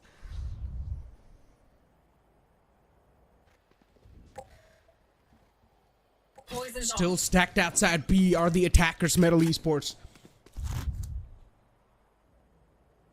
And the spike is on the way too. You've got Fox holding the spike in his hands. Poison's off. And Viper from the side of OG, which is Levi, is behind yellow. Now the push is sort of anticipated. Every single player from OG will start to fall back. But the first two picks are there from the side of OG. But the rest will be followed up by MLT Esports. But the flank from Easy isn't expected. Yeah, Easy basically saving the round for his team. Good accurate positioning by him. There's a Vandal behind him. Yeah. But what can he possibly do? 3 kills. That should give him his ultimate, if he lives long enough to use it, that is. And there's one right underneath him. Don't expect this. And Jay puts the final nail in the coffin, ladies and gentlemen. We are going to map number 3. MLT Esports cling on to this series. After a devastating loss in Fracture, they make a bold statement in Icebox. Oh, this is definitely the map that MLT Esports really needed to bring their confidence back up. Of course, it was quite a close series. It was quite a close map. But still, MLT Esports, they're going to take us to the third map. And that's the Decider, Haven. And it's one of the most favorite maps inside the entire South Asian region. So both these teams are going to feel at home. And I just can't wait for Haven because, as I said, both these teams feeling at home, that means we are up for another close matchup, Crips. Yeah, we are definitely up for another close matchup. This was close enough, but I think the word close will be redefined in the next game. Stick around, ladies and gentlemen. We'll be back after this short break. Came for my wins, I need my hands. This life is real, can't play pretend. Came off the beach, I get it in.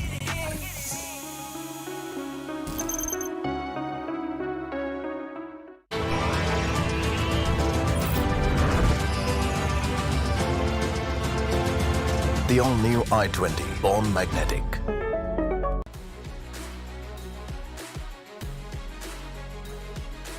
Making dreams come true and memories happier.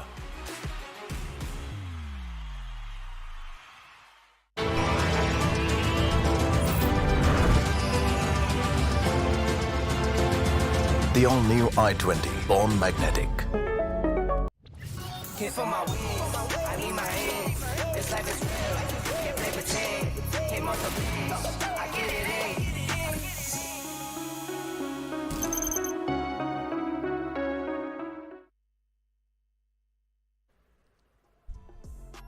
Welcome back after the break, ladies and gentlemen, and we are up for a game, ladies and gentlemen, because so far what we saw on the map of Icebox has been one of the most interesting maps so far. We saw 2 aces being pulled off, from which one was a complete sheriff ace and the opponents had a Vandal, and then the other one was just an insane ace with the operator. But with that being said, Haven is still left, and this series is of course BO3, and as I said, Haven will be a map where both these teams will feel at home. But for now, it's our time to talk about the Icebox. And what do you think, Crips? What went wrong from OG? So, there weren't any inherent problems that I can point at. It just seemed like MLT Esports finally woke up and they started to hit the shots which they weren't able to in Fracture. I guess it was just an issue of warm-up, but that's just really reducing it down.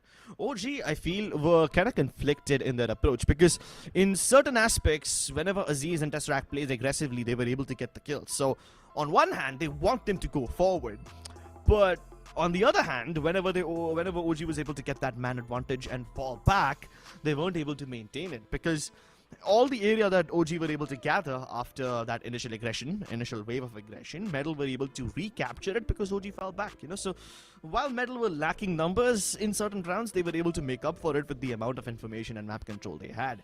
And again, that was only for a couple of rounds too. It came down to some heroic plays by Kakarot, some nice clutches by Ezzy, and even Jay for that matter. While he wasn't able to frag out all that much, his presence was simply so intimidating to OG, because they wouldn't be able to play so freely as they wanted to, because Jay was always around to provide backup. And I just love what Kakarot did there too, right? He was always there on those lurks for his team. Kakarot overall as well, he was the man who was stepping things up inside the round if his other players weren't able to step things up. So overall, a consistent performance from Kakarot in that previous game, and he just definitely deserves to be the MVP of that previous map. But AZs, how can we forget this man? As we all know, inside the attacking side, when OG, things weren't really working out on the execute part, so OGs just started saying, all right, it's okay, we're just going to completely rely on our mechanics, on our aim, and they just set AZs in the front, a man unleashed, and he was able to just stack those bodies on top of each other, and he got all those kills in his hands. If you do move on over to the graph as well, you can clearly see, I mean, it's sort of shaky on both the sides, but OG, they had a nice little leap sometime in the mid, but then later on, MLT Esports, they took the charge. Yeah, MLT Esports basically took the charge and took it consistently. So even though OG were making things a little difficult for them, at least MLT Esports never found them staring at the brutal end, the wrong end rather, of an eco. So yeah, they were somewhat shaky with regards to that, and especially in the second half, right? MLT Esports were able to win the first 6 rounds in that second half, and OG did not get anything, and that basically gave MLT Esports all the momentum they needed. It was a much closer game this time with MLT Esports, every single person stepping up in terms of first kill. It wasn't like there was one clear vindictive hero, right? In OG, there was one clear hero. It was Aziz. I can't really point my finger on someone from the MLT Esports camp, because everyone seemed to be pulling their weight equally. Exactly, and inside such sort of a high caliber tournament, you need to have every single individual player just stepping things up and trying to pop things off, and that's what it seemed like so far. And I was really worried how these 2 new players, are not exactly new players, the main lineup and the 2 players missing from MLT Esports would be fitting inside this matchup, considering it was their debut matchup, and they're still doing pretty fine. It feels like they have shaken off all the jitters that were there on the first map, and then on the second map, they sort of started popping off. If we do move on over to the MVP of the previous map though, and as I said, Kakarot definitely deserves to be there on the board. Yeah, and I'm actually glad that Kakarot is back on the top. He had a somewhat of a bad game in Fracture. He wasn't able to get the frags that he wanted. Every time he went for aggression, he was always getting unlucky, you know, getting double peaked or triple peaked, and his orbital strikes basically never connected in Fracture. But now that he's picked up the Viper, he just seems to be so much more consistent. And look at these highlights too, right? MLT Esports this time inside this map, they just seemed a little bit more confident. They were taking those duels and they were also able to come out on top in these duels, and that's what really mattered. If you want to shut OG down, you need to beat them in their own game. Take those duels and try to win those duels, and the only way you can do that is having confidence on your side. Tricky, of course, a lot of the time his operator wasn't working out, but then later in the second half of the game, Tricky's operator started answering, and this is where Tricky as well started popping off, pretty much just helping his team out. OG, they were really trying to rely heavily on the brute force, getting the side control in their hand, but MLT Esports always had a reply, it felt like. Yeah, unfortunately, OG, I can't really say the same for that. Sometimes the replies seem to be, Aziz, go kill. And he would kill. Even Tesseract would hit some nutty shots. Unfortunately, all of them make frags. Even Levi, for that matter. The most beautiful Sheriff ace that you'll see in this tournament so far. Unfortunately, again, a bunch of exit frags. One enemy remaining. This ace, one of the most disgusting aces I've ever witnessed so far. And Levi definitely deserves to be in one of those highlight videos if they're being made by someone. But MLT Esports, as we all know, MLT Esports, they were the deserving one. They were the one who came out on top of the map of Icebox. And as I'm telling you over and over, Crips, again, that Icebox is one of those maps that heavily favors tacticality. And that's what pretty much the opponents, MLT Esports, they used in their favor, because we all know MLT Esports, when it comes to tactical approach inside the game, they're on the top, and that's why they pretty much were able to read their opponents pretty well. Yeah, they were able to read them pretty well. And more than reading their opponents, it was also more like dictating what's happening in the round, right? Because in the second half, we started seeing MLT Esports try to fiddle around with the tube area quite a lot more. They were able to not only bamboozle the Killjoy on OG quite often, but also kind of just make them bounce around the map so that he doesn't really have like one stable spot to sit down and anchor.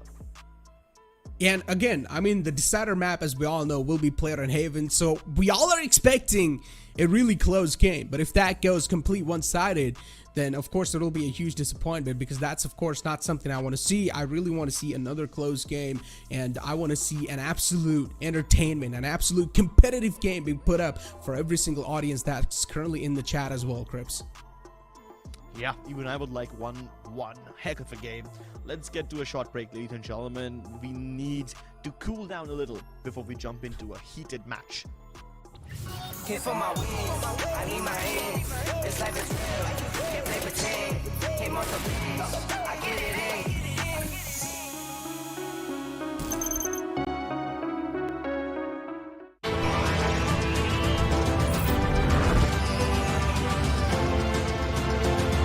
The all-new i20, born magnetic.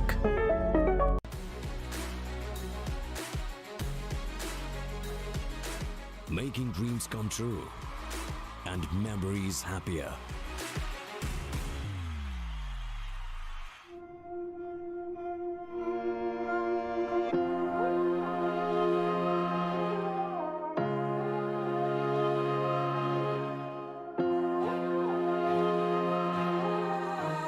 I know my destiny.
YouTube audience, welcome back to the stream as we are going to be jumping inside the agent select of the third map, Haven.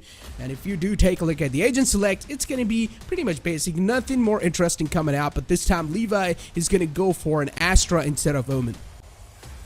Okay, that's also pretty nice. As he's playing the Sky as always on Haven, he usually picks up this character whenever Haven is around. And he's an absolute demon on it, so whether it's Jet, whether it's Sky, he's gonna really roll on his opponents. But I'm glad that you brought up the ASTER Army point, because when Orangutan faced ASTER Army, Orangutan had a scoreline of 13-11. They win, but with a really close margin. And then, I mean, while we are comparing them with ASTER Army, when ASTER Army was facing MLT Esports, at that point in Haven, MLT Esports beat them 13-9. So they, I mean, one team, when you're facing the same team, and when you're facing the same opponent, ASTER Army, one of them has 13-9, one of them has 13-11. So statistically, one might say that MLT Esports have a slightly higher chance of winning this map, but that's just really taking maths to the edge. Let's see what happens. MLT Esports on defense, send the recon dart into its A lobby, but they don't really find anyone. The recon dart's getting destroyed, and Metal push out of A. Meanwhile, C is under attack by OG, and Ezzy doesn't really have any choice but to give it up. So the plot will go down without any hiccups. MLT Esports once again just playing this one really patiently, not really fighting for the site control. Instead, they're going to rely on this flank heavily. Levi's position's uncompromised. He's left unchecked, but this time he whiffs a couple of shots. But at the end of the day, he finds that kill, and that's all that matters. Levi is just trapped on the attacker spawn all by himself. He really needs to win those duels. He will be taken down, but it's not going to matter. The entire push is compromised. OG, they're able to stop him in their tracks. In MLT Esports, things aren't working out for them. Yeah, Orangutan really just doubled down on C long, and this is something that we saw quite a lot from MLT Esports in Icebox as well, you know. Even in Icebox, they were trying to retake the A side by going via attacking spawn quite often. And simply because MLT Esports prefer taking the backlines very often, OG, they left Levi towards the attacking spawn itself. As soon as he made first contact, he called for backup. The cavalry arrived on time, and OG crunched Metal before they could take control of C long. So that's really good.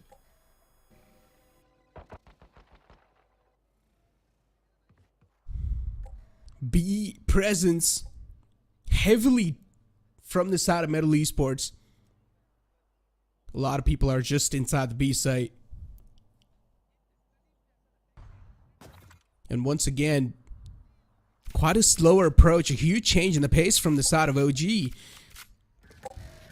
Really just trying to fiddle with their enemy minds, and a B take is expected from MLT Esports, but that doesn't seem like the case. On the C side, is it? The players of OG have been spotted out, instantly dashing inside the C side using the Cloud Burst. The Recon Dart as well was there in the backside to get any sort of information, and now MLT Esports, they're going to start to make a move. Of course, inside the garage, they've got the garage control so far. Trailblazers going to spot out the players in the garage, but not the two. They only expect Easy to be in the garage. Every single player from OG will start to fall back and try to play for the post plants. There's 3 players present in long.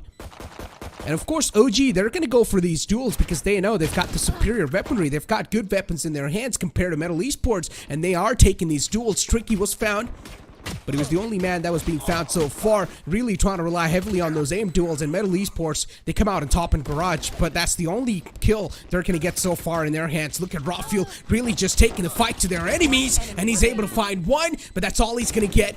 JE was there to try things out, even things out, but he's not going to find any more. Has got the Spectre, but he knows there's no point in saving, so he will give up his life. Another round secured from the side of OG as expected because they had the weapons advantage, but now they're probably going to play the upcoming round and bonus. Something that'll definitely help him out quite a bit. And Rafiel, as you can see, I mean, just look at them. Just OG able to just run through on this site, decimate every single player that stands in front of them because they've got the better weaponry. This is where their armor will be tested completely because now the opponents, they've got the better buy. Vandals and Phantoms on the board. And Tricky on an aggressive page because Tricky knows the opponents, they don't really have the better weaponry. They're probably just going to be playing on the bonus. So MLT Esports really do want to take the fight to their opponents. Look what Rafael has already been able to just punish or push all the way in the pocket. Yeah. He's got a decent amount of map control. Yeah, but you gotta admit that Tricky also was able to hear the rotation of Levi. So at this point, he's conveyed information to his team that this A hit is imminent. Jay's already prepared to launch the shock darts and hopefully deny the plant, but Levi gets away with an inch of his life. Right there. MLT Esports, with this bonus, the flash is quite perfect. Spots out the man in the close. Rafael shut down, and they're able to come up with 2 of their own. That's a huge take, at least that's what it looks like so far. Of course, because the weapons advantage, they're able to stack these bodies on top of each other. But OG, even they themselves are making it hurt. One last man to go. AZs is the man who's able to stay alive, but he will be taken down. Nothing found. And look at this man. He puts on the jacket as well. The swag jacket's on. And MLT Esports, they finally get 1 round on the board. The buy round's in their hand, but he was pretty close.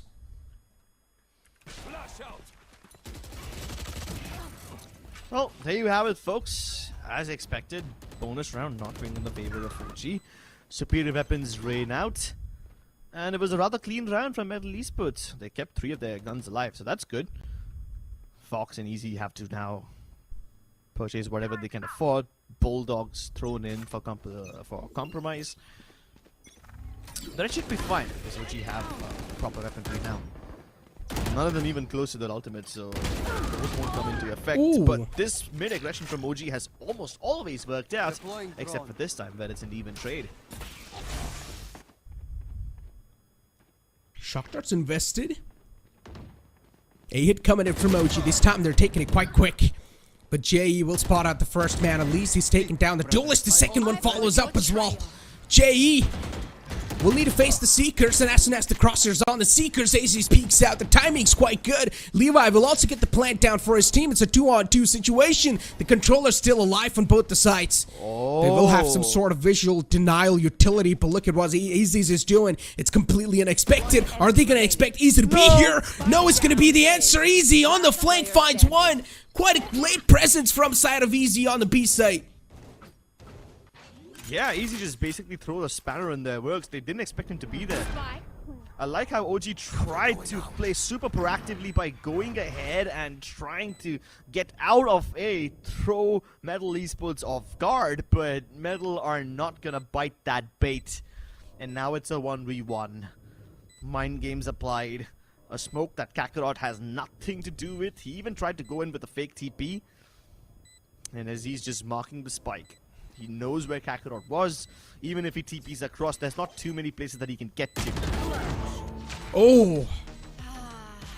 Now there's some And that's a heroic play from AZ's. A 4K to close things off, and also another round for his team.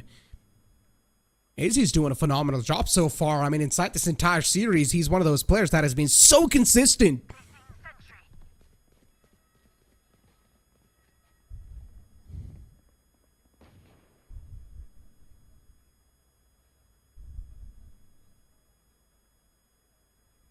The bell rings on the B site, and you all hear the sounds of it. Oh, and Rafael already taking the fire, taking the heat against the players of MLT Esports. It seems quite personal. Yeah, it kind of reminds me of the Metallica song, "For Whom the Bell Tolls." Any metalheads over here? Give me a little love. MLT Esports though. Their defense seems to be kind of scattered now. B is open. OG can exploit the gaps.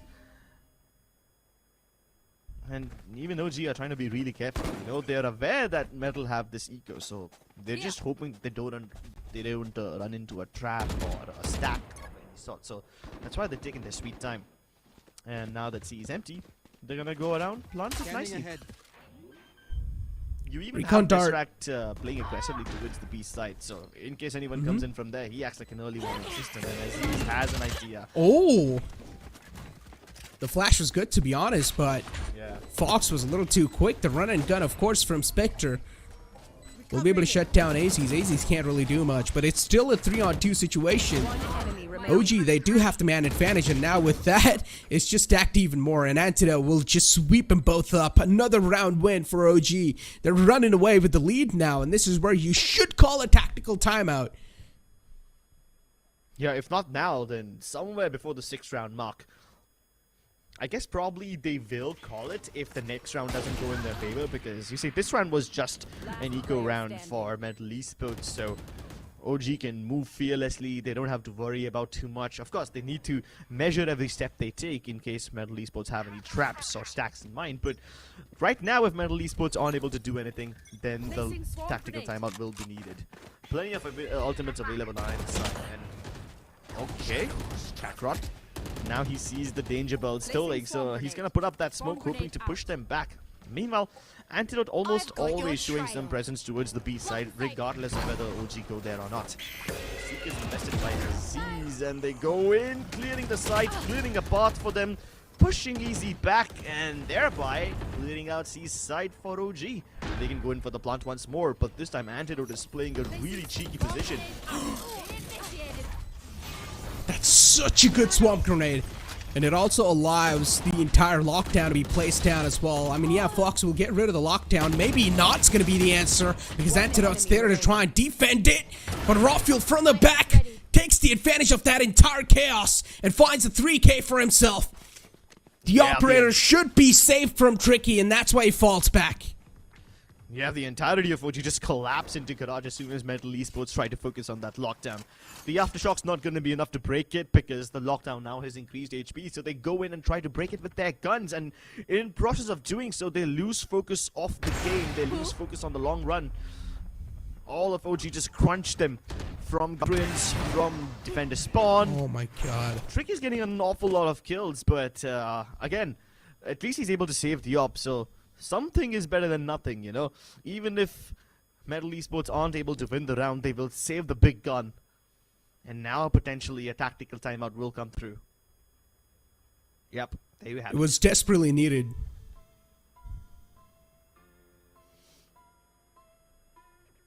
I really want to know what's going to be discussed inside this tactical timeout, because OG, it just seems like the things are really working out in their favor. And considering Haven is a 3-sided map, attackers should definitely be able to dominate it equally as the defenders. Yeah, and I wouldn't really say that OG are dominating yet, even though the scoreline suggests otherwise. Now, hear me out why I'm saying this. MLT Esports aren't completely broken down yet. They still have it in them to make those aggro plays. In the first few rounds of the game, you saw how MLT Esports was trying to fight aggressively towards mid.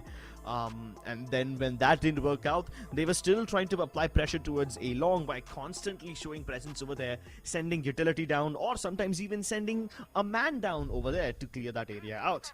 OG, most of the time, they hold their defaults, and they have been exploiting the C side quite often. So if there is a weakness that MLT need to fix, it resides over on the C side. At least that's the trend for now. Let's see what happens after this tactical timeout. And just as I said, because C was a little bit of a hit and miss for MLT, they reinforce it heavily this time. 3 players pushing down the C long corridor. I would even say that they're kind of overcompensating for the losses they faced in this area before. Oh, no. And Levi, once again, the pain of their existence. Oh no, this is what I was scared of.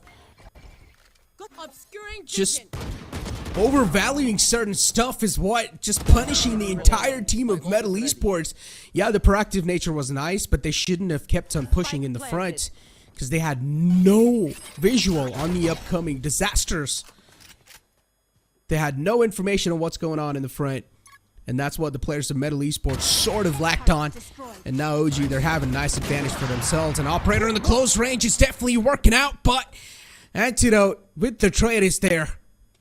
Yeah, he's able to land one more shot off. A rather quick one at that, before he finally settles in the dust. But yeah, what do we know so far? I was somewhat correct in my prediction that MLT Esports recognize C as a weakness, and they overcompensate for it by pushing 3 men down C, which OG obviously account for. And at this point, MLT Esports even start to think that, what is this Levi guy doing? Is he just going to stay and spawn the entire game? Because, you see, even in the pistol round, Levi got multiple kills from attacking spawn. Even this round, he gets multiple kills from attacking spawn. So it turns into this pattern which MLT Esports recognize. But what they don't recognize is that OG wants them to recognize this pattern. You know, there's brain games upon brain games to some extent. It's either that, or someone's missing the big picture. You can't have your cake and eat it too. So, OG fall back to the good old reliable A lobby. And now that they've convinced MLT Esports not to play aggressively anymore, they won't encounter resistance until they're already very deep inside. Ooh, Antidote. That's a nice shot to pretty much silence the threat that's approaching them, but the rest too are always there. And up for the traits. AZ's with only 45 HP. He is still there on the side trying to heal Antidote. But once again, the problem is that the players are a little softened up. They're trying to patch the holes that are currently created inside the wall. They've also got the Rolling Thunder available, but this stun is just so perfect. The Trailblazer, it finds both of them. Yeah, and then Raw Fuel blazes them a fiery cremation. Great stuff by OG. We are starting to see glimpses of Fracture all over again. I mean, at least in Fracture, you could pin the blame on MLT Esports not being warmed up enough, not being able to find their groove, but right now, you can't make that excuse. MLT have had these ultimates available since, what, 2-3 rounds now? They've been lying in their back pocket for too long, and it's about time they pull them out. Maybe not in the Seeker round, but at some point they will have to pull them out. Tricky. He pushed up quite deep in Brass. He also tried to get all the sounds, and then he found out that every single player from OG is on the C site. And that's a really good Cosmic Divide utilized too, to pretty much block off the entire entrance off the defenders, guys. So they cannot even move in. Yeah, finally the Rolling Thunder's invested to try and make some sort of aggression on the site. They're trying to assert some dominance on the site, but every single player from OG is just posted up on the post plants. And now the operator's going to start to answer as well. Raw Fuel on the aggressive page. Oh, but OG, they're just stacking these bodies on top of each other. The entire C site's now looking like a graveyard. It's just trying to go for this defuse, but the gravity well pulls them again and again. Yeah, there's just 1,000 bullets being peppered at him. No way he can stick it even to half. Orangutan running away with this game. They are digging MLT Esports a shallow grave. No time to dig 6 feet. They want to get this game over with. They're speedrunning it.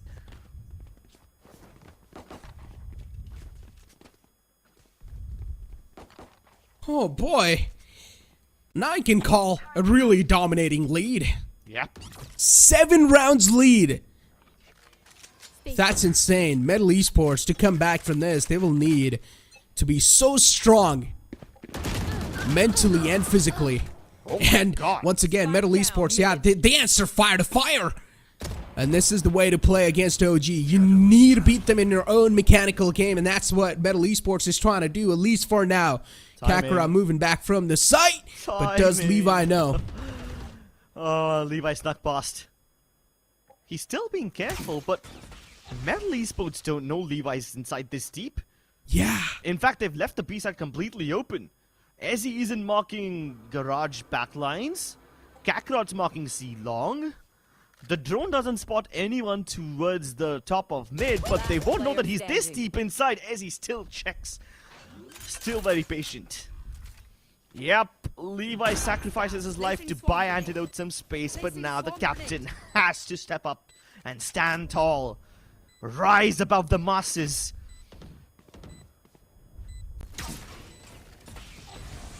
Sounds pretty tough, to be honest. He's rotating all the way from the spawn. All the way in the back. OG, they're trying to pull off some miraculous plays. Will this work out, though? I mean, he's all by himself, and now the defuse is probably going to be stuck as well. Antidote on a move, on the prowl, finds one. And the defuse is completely done too. Antidote. Hey, that's okay, though. I mean, even if OG lose every single round after this 8-4 lead, it's pretty impressive enough, you know? But still, at least with an 8-4 lead, or with an 8-4 half, there's still some sort of semblance of life, right? At this point in time, OG, they just want to break the entire mental of MLT Esports, so they wouldn't want to give any sort of rounds. I mean, OG also recognized that MLT Esports is kind of relying on these triple stacks. We saw that round where MLT Esports pushed 3 people down C long, and this time they had 3 stationed on the B side. So OG just need to avoid walking into a defensive setup like this where MLT Esports are prepared to fight. You need to isolate them and exterminate them. And yeah, it's only a matter of time before OG are able to find the chink in their armor again. But MLT Esports this time have an edge. Pushing all the way out of C long without being encountered. That's amazing. Levi's in trouble. TP play by Kakarot ends up getting him the kill, but at the cost of losing A. That's a nice dash all the way on the Haven. Is anyone going to expect him there, though? Definitely has quite an off angle. They've also got the lockdown invested, so that means the entire site's going to be in their hands, at least for the couple of moments. Recon drone being utilized as well. No one being spotted, at least for now. Rafael still on the top inside Haven. And Rafael needs to start expecting players on his way. Maybe as well try and take some aggressive contacts. And now his position's compromised as well. Rafael's position's known, but Tricky finds the 2 crucial opening frags. The Nanoswarm that was there to try and stop him in his track, but Tricky's on fire. And for now, he seems next to him, possibly stopped. Rafael jumped down under Haven. But it's not going to matter. MLT Esports, what a clean retake. Yeah, that was quite clean. I must admit, I thought that MLT Esports won't be able to get this done because the way OG captured this A site, it was basically a situation. Oh, cool, nice. Refreshments are being served. Somebody can send some coffee our way too. But hey, getting back to the point, the Nanoswarm, man, look at that. MLT Esports don't care about it at all. They just hustle through it, unbothered. The floor is burning underneath their feet, but the passion inside their heart burns brighter.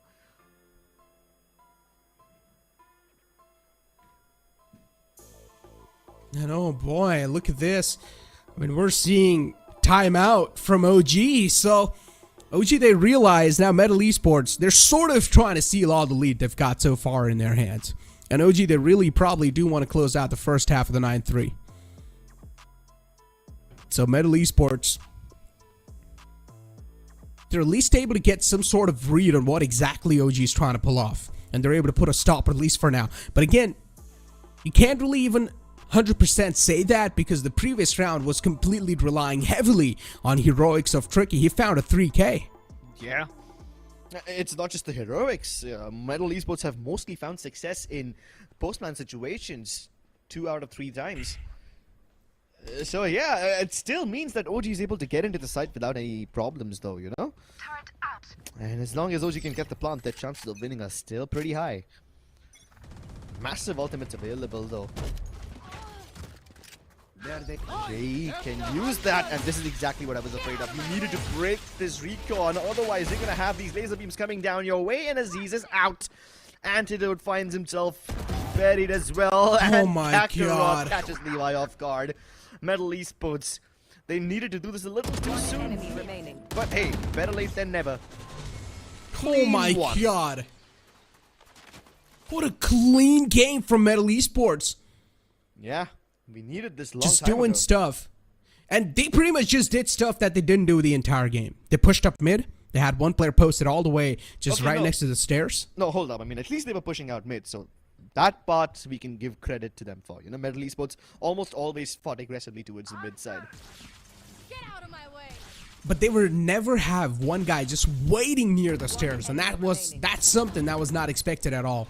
Considering they also had the Odins in play. OG, if you know, at the start of the round, they bought an Odin. They were spamming the B entrance. So they thought, okay, now considering we have spammed the B entrance, I don't think so there's probably anyone going to be pushing out mid. But that was not the case. The Omen already pushed up deep in mid, posted himself up right next to the stairs, and was able to catch one player off guard. Yeah, I mean, the only time that I saw that mid push from, you know, under window mid push from MLT Esports was probably like in the first round in Pistol. And after that, every time MLT Esports tried to play aggressively on mid, it was either a triple stack, they fight and they fall back to their defaults, or they don't push mid at all. Yeah, that was the only second time, I guess, we saw someone stay down there under window for so long. Yeah, I mean, Exactly, as you said. Of course, the patience was there. And once again, MLT Esports, as we all know, they're one of those teams that will 100% rely on those tactical natures, right? On the other hand, OG, they're always, as you mentioned as well, that they're able to get inside the side. They're able to sustain the side as well for a while. But inside the post-plant situations, they aren't really able to know where exactly the entries will be done from MLT Esports, because MLT Esports, they're always able to fiddle with the enemy's mind quite well. And considering now in the second half, MLT Esports will get the chance to go on the attacking side, they will have, or they will at least have more chance to try and play with the opponent's mind. But with that being said, it's also our time to push to a short break, because we will be back with the second half. Came for my wings, I need my hands. This life is real, can't play pretend. Came off the beach, I get it in.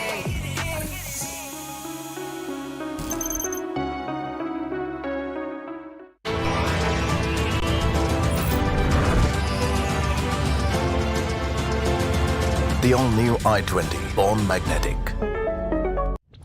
Came for my wings, I need my hands. This life is real, can't play pretend. Came off the beach, I get it in.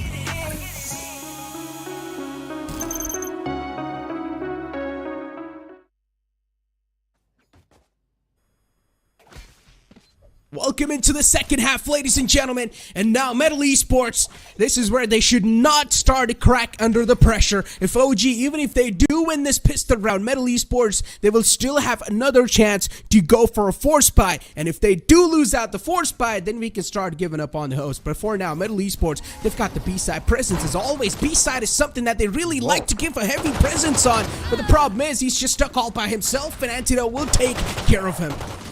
Antidote taking care of Tricky. Aziz was playing anti-flash and he goes unchecked, but he's racking up a kill feed for himself. The shotgun finally puts him under. And JE, all by himself now on the C side. He's on his way slowly and steadily. And he's got the window control. He knows the spike is just stuck there. But the problem is that he doesn't exactly know where the opponents have positioned themselves. Levi and Tesseract, both these players are just playing off of each other.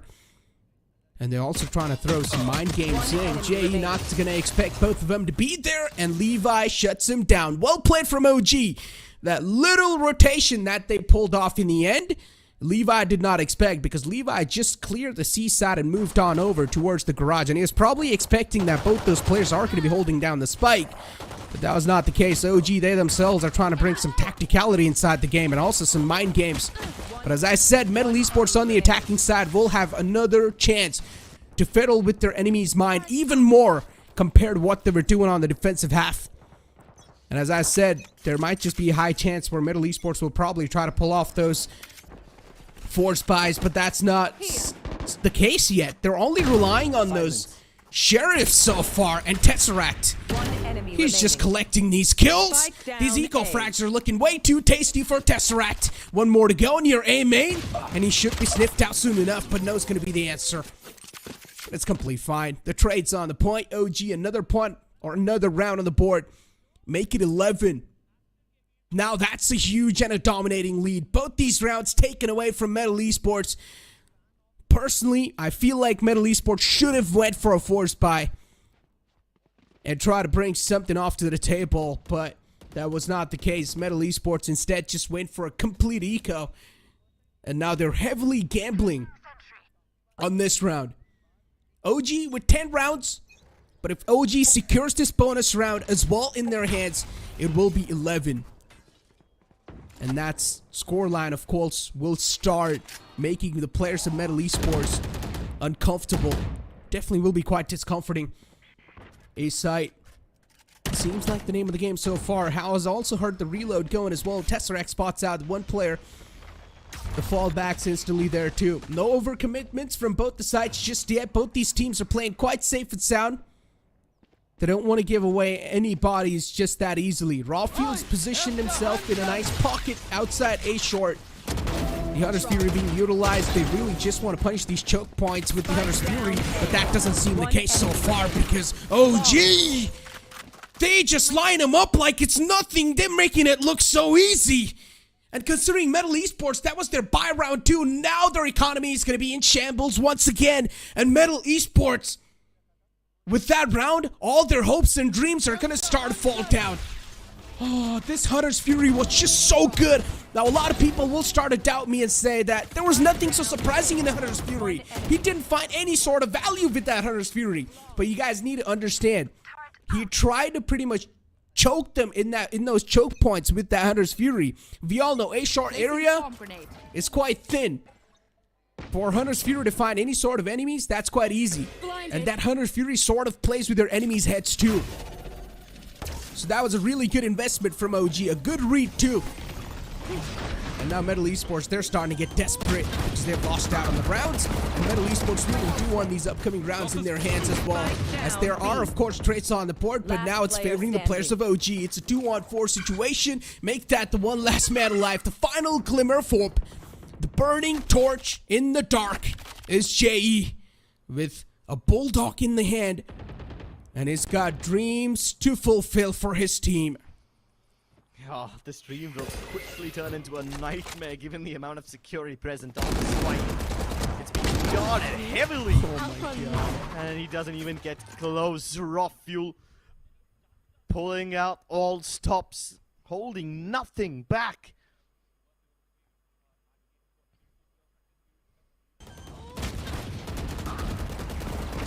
Look at this massacre. And as MLT Esports, they lost their buy round in the previous round. That's where their mentality just broke down, Crips. Now MLT Esports, they're really just trying to think on the feet because they've got nothing left to work with. This is going to be their final chance to try and do anything inside this entire series. And even Hacker himself will now start to worry because OG is on a map point. Hacker.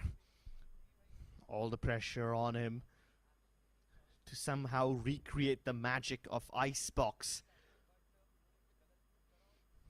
And it was magic, you see, because there weren't any inherent weaknesses in OG. Yes, there was some instances where the timing was exploited heavily by the members of MLT Esports, and they even used the tube area of Icebox to kind of push and pull OG apart, but nothing of that sort has been visible in Haven yet. And OG just returned them the favor. In Icebox, OG lost the first 6 rounds of the second half. That's how you survive. And in Haven, Metal haven't won a single round in the second half yet. Hopefully that will change now. But with so much riding on this one round, you can't blame me for leaning a little towards OG. As I say, they can taste victory. They can almost smell it.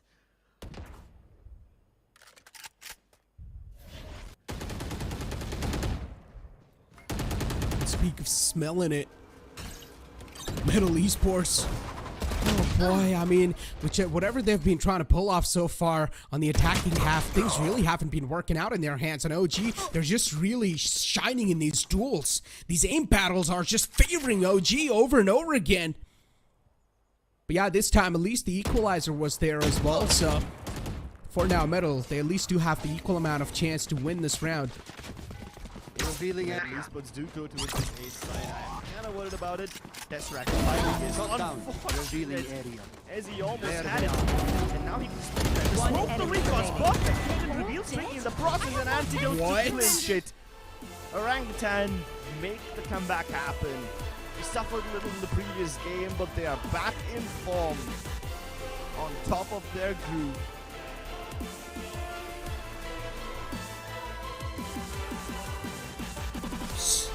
A-side was just always locked down by OG. Always. They played the defense so well on the A-side. It was never given away from them. Even inside the buy round, which they invested or which they gambled so much on, the Hunter's Fury was just utilized so perfectly on those choke points.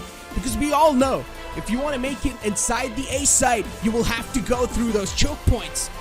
And both the entrances on the A-side are quite narrow. So Hunter's Fury was at its prime. Even if it didn't find any sort of contacts or connections, it still did its job. Sort of put the fear in the opponent's minds. And OG, these little technicalities and these little details really helped them a lot on the defensive half. Really well-played game from both the sides, but MLT Esports, they were a little short this time. Yeah, a little short on Haven. Still, it was quite an impressive performance from them. OG continue to remain undefeated in their group. And this new lineup of MLT Esports did show promise. Jay and Kakarot are quite cracked indeed, and these guys were playing really well. Especially in Icebox, where Kakarot basically became the MVP after having a slightly shaky start in Fracture. So overall, MLT Esports look promising, and even though they lost this game, they still have enough rounds in the bag to keep themselves afloat in the top 3.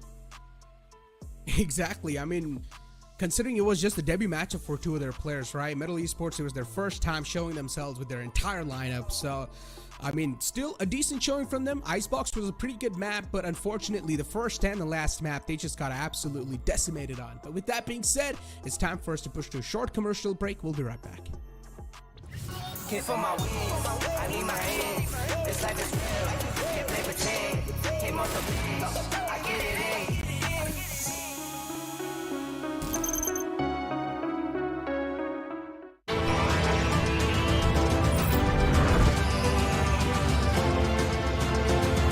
The all-new i20, born magnetic.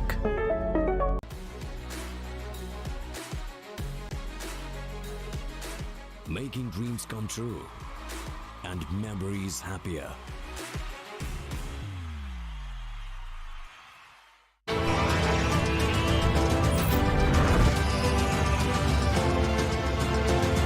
The all-new i20, born magnetic.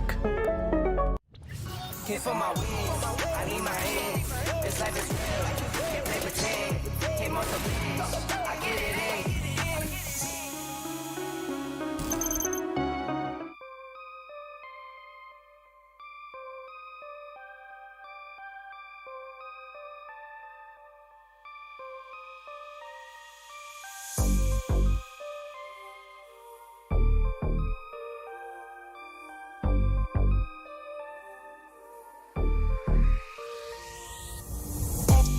On track, now we gon' way up. W's as easy as a layup.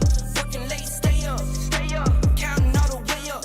Counting blessings, yeah, you know we pray up, way up, pray up. On track, now we gon' way up, way up. Now we gon' way up, now we going.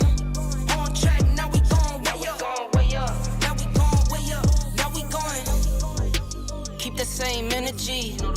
Work on being better when I'm 70. Your drip is just a water spring. You know I drip different, this the 7 C's. I deal with life different, make that lemon squeeze. Went off for my style and identity. Better bounce back and get the cheddar cheese. I guess that's why they envy me. On track, now we gon' way up. W's as easy as a layup. Working late, stay up, stay up. Counting all the way up. Counting blessings, yeah, you know we pray up, way up, pray up. On track, now we gon' way up, way up.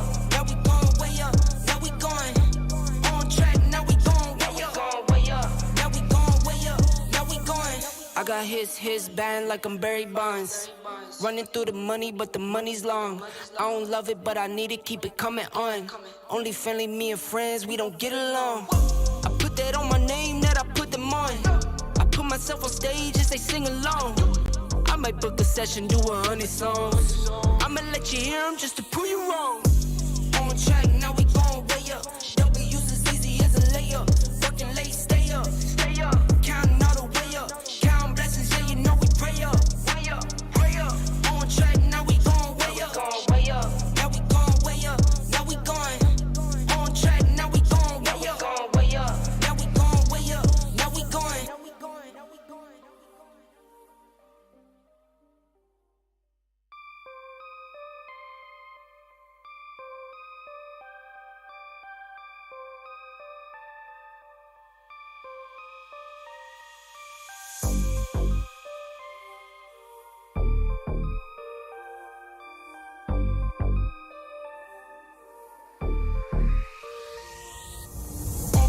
On track, now we gon' way up. W's as easy as a layup. Working late, stay up, stay up. Counting all the way up. Counting blessings, yeah, you know we pray up, way up, pray up. On track, now we gon'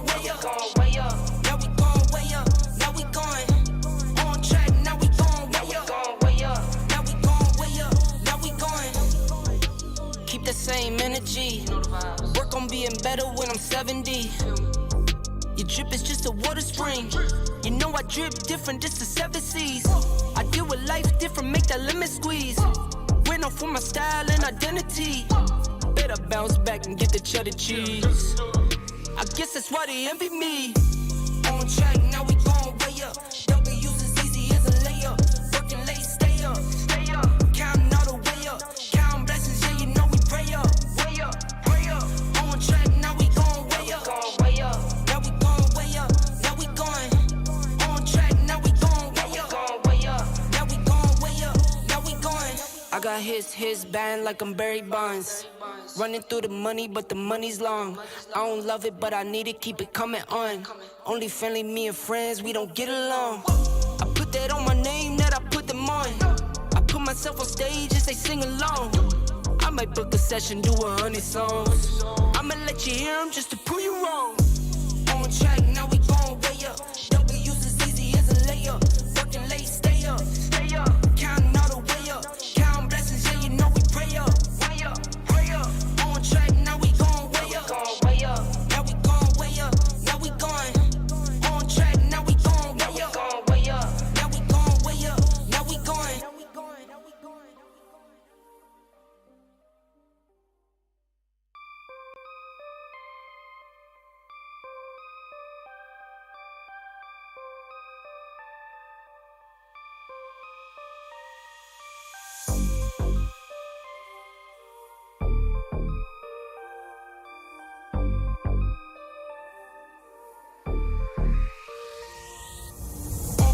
On track, now we going way up.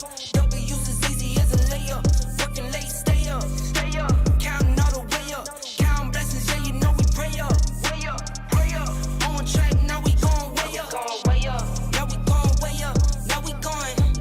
On track, now we going way up. Now we going way up. Now we going. Keep the same energy. Work on being better when I'm 70. Your drip is just a water spring. You know I drip different, just the 7 C's. I deal with life different, make that limit squeeze. Went off for my style and identity. Better bounce back and get the cheddar cheese. I guess that's why they envy me. On track, now we going way up. W's as easy as a layup. Working late, stay up. Counting all the way up. Counting blessings, yeah, you know we pray up. On track, now we going way up. Now we going way up. Now we going. On track, now we going way up. Now we going way up. Now we going. I got his band like I'm Barry Bonds. Running through the money, but the money's long. I don't love it, but I need it, keep it coming on. Only friendly, me and friends, we don't get along. I put that on my name, that I put them on. I put myself on stage and say sing along. I might book a session, do 100 songs. I'ma let you hear them just to prove you wrong. On track, now we going way up. W's as easy as a layup. Working late, stay up. Counting all the way up. Counting blessings, yeah, you know we pray up. On track, now we going way up. Now we going way up. Now we going. On track, now we going way up. Now we going way up. Now we going.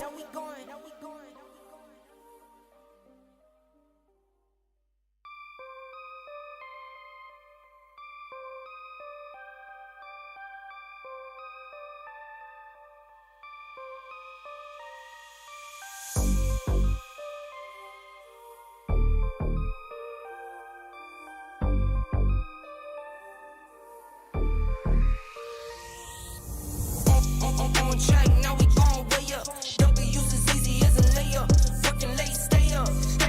Counting all the way up. Counting blessings, yeah, you know we pray up. On track, now we going way up. Now we going way up. Now we going. On track, now we going way up. Now we going way up. Now we going. Keep the same energy. Work on being better when I'm 70. Your drip is just a water spring. You know I drip different, just the 7 C's. I deal with life different, make that limit squeeze. Went off for my style and identity. Better bounce back and get the cheddar cheese. I guess that's why they envy me. On track, now we going way up. W's as easy as a layup. Working late, stay up. Counting all the way up. Counting blessings, yeah, you know we pray up.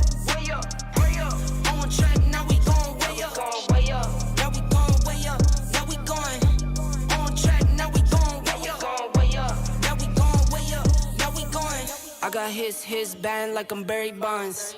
Running through the money, but the money's long. I don't love it, but I need it, keep it coming on. Only friendly, me and friends, we don't get along. I put that on my name, that I put them on. I put myself on stage and say sing along. I might book a session, do 100 songs. I'ma let you hear them just to prove you wrong. On track, now we going way up. W's as easy as a layup. Working late, stay up. Counting all the way up. Counting blessings, yeah, you know we pray up. Way up, pray up. On track, now we going way up. Now we going way up. Now we going. On track, now we going way up. Now we going way up. Now we going.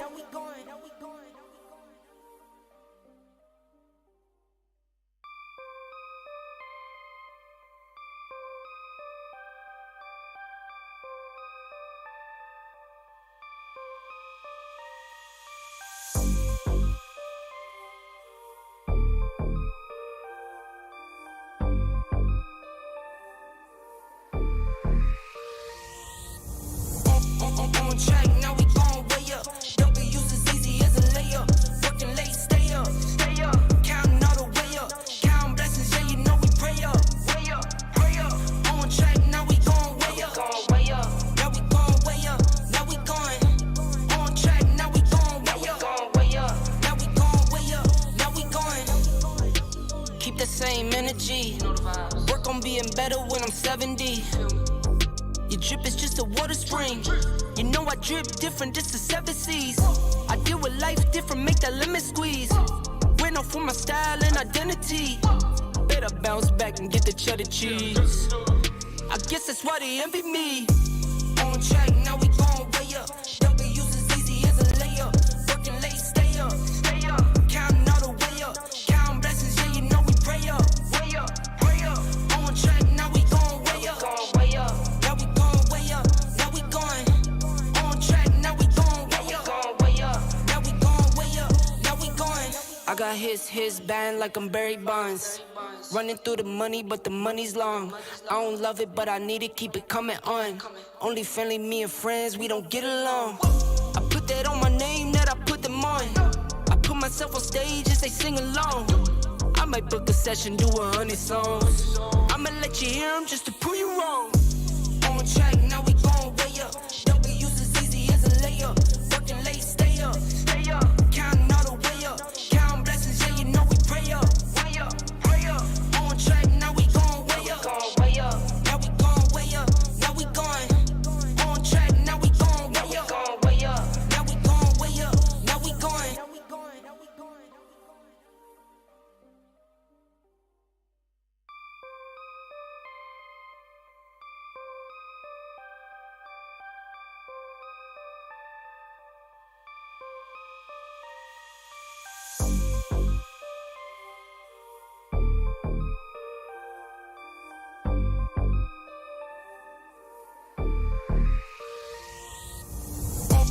On track, now we going way up. W's as easy as a layup.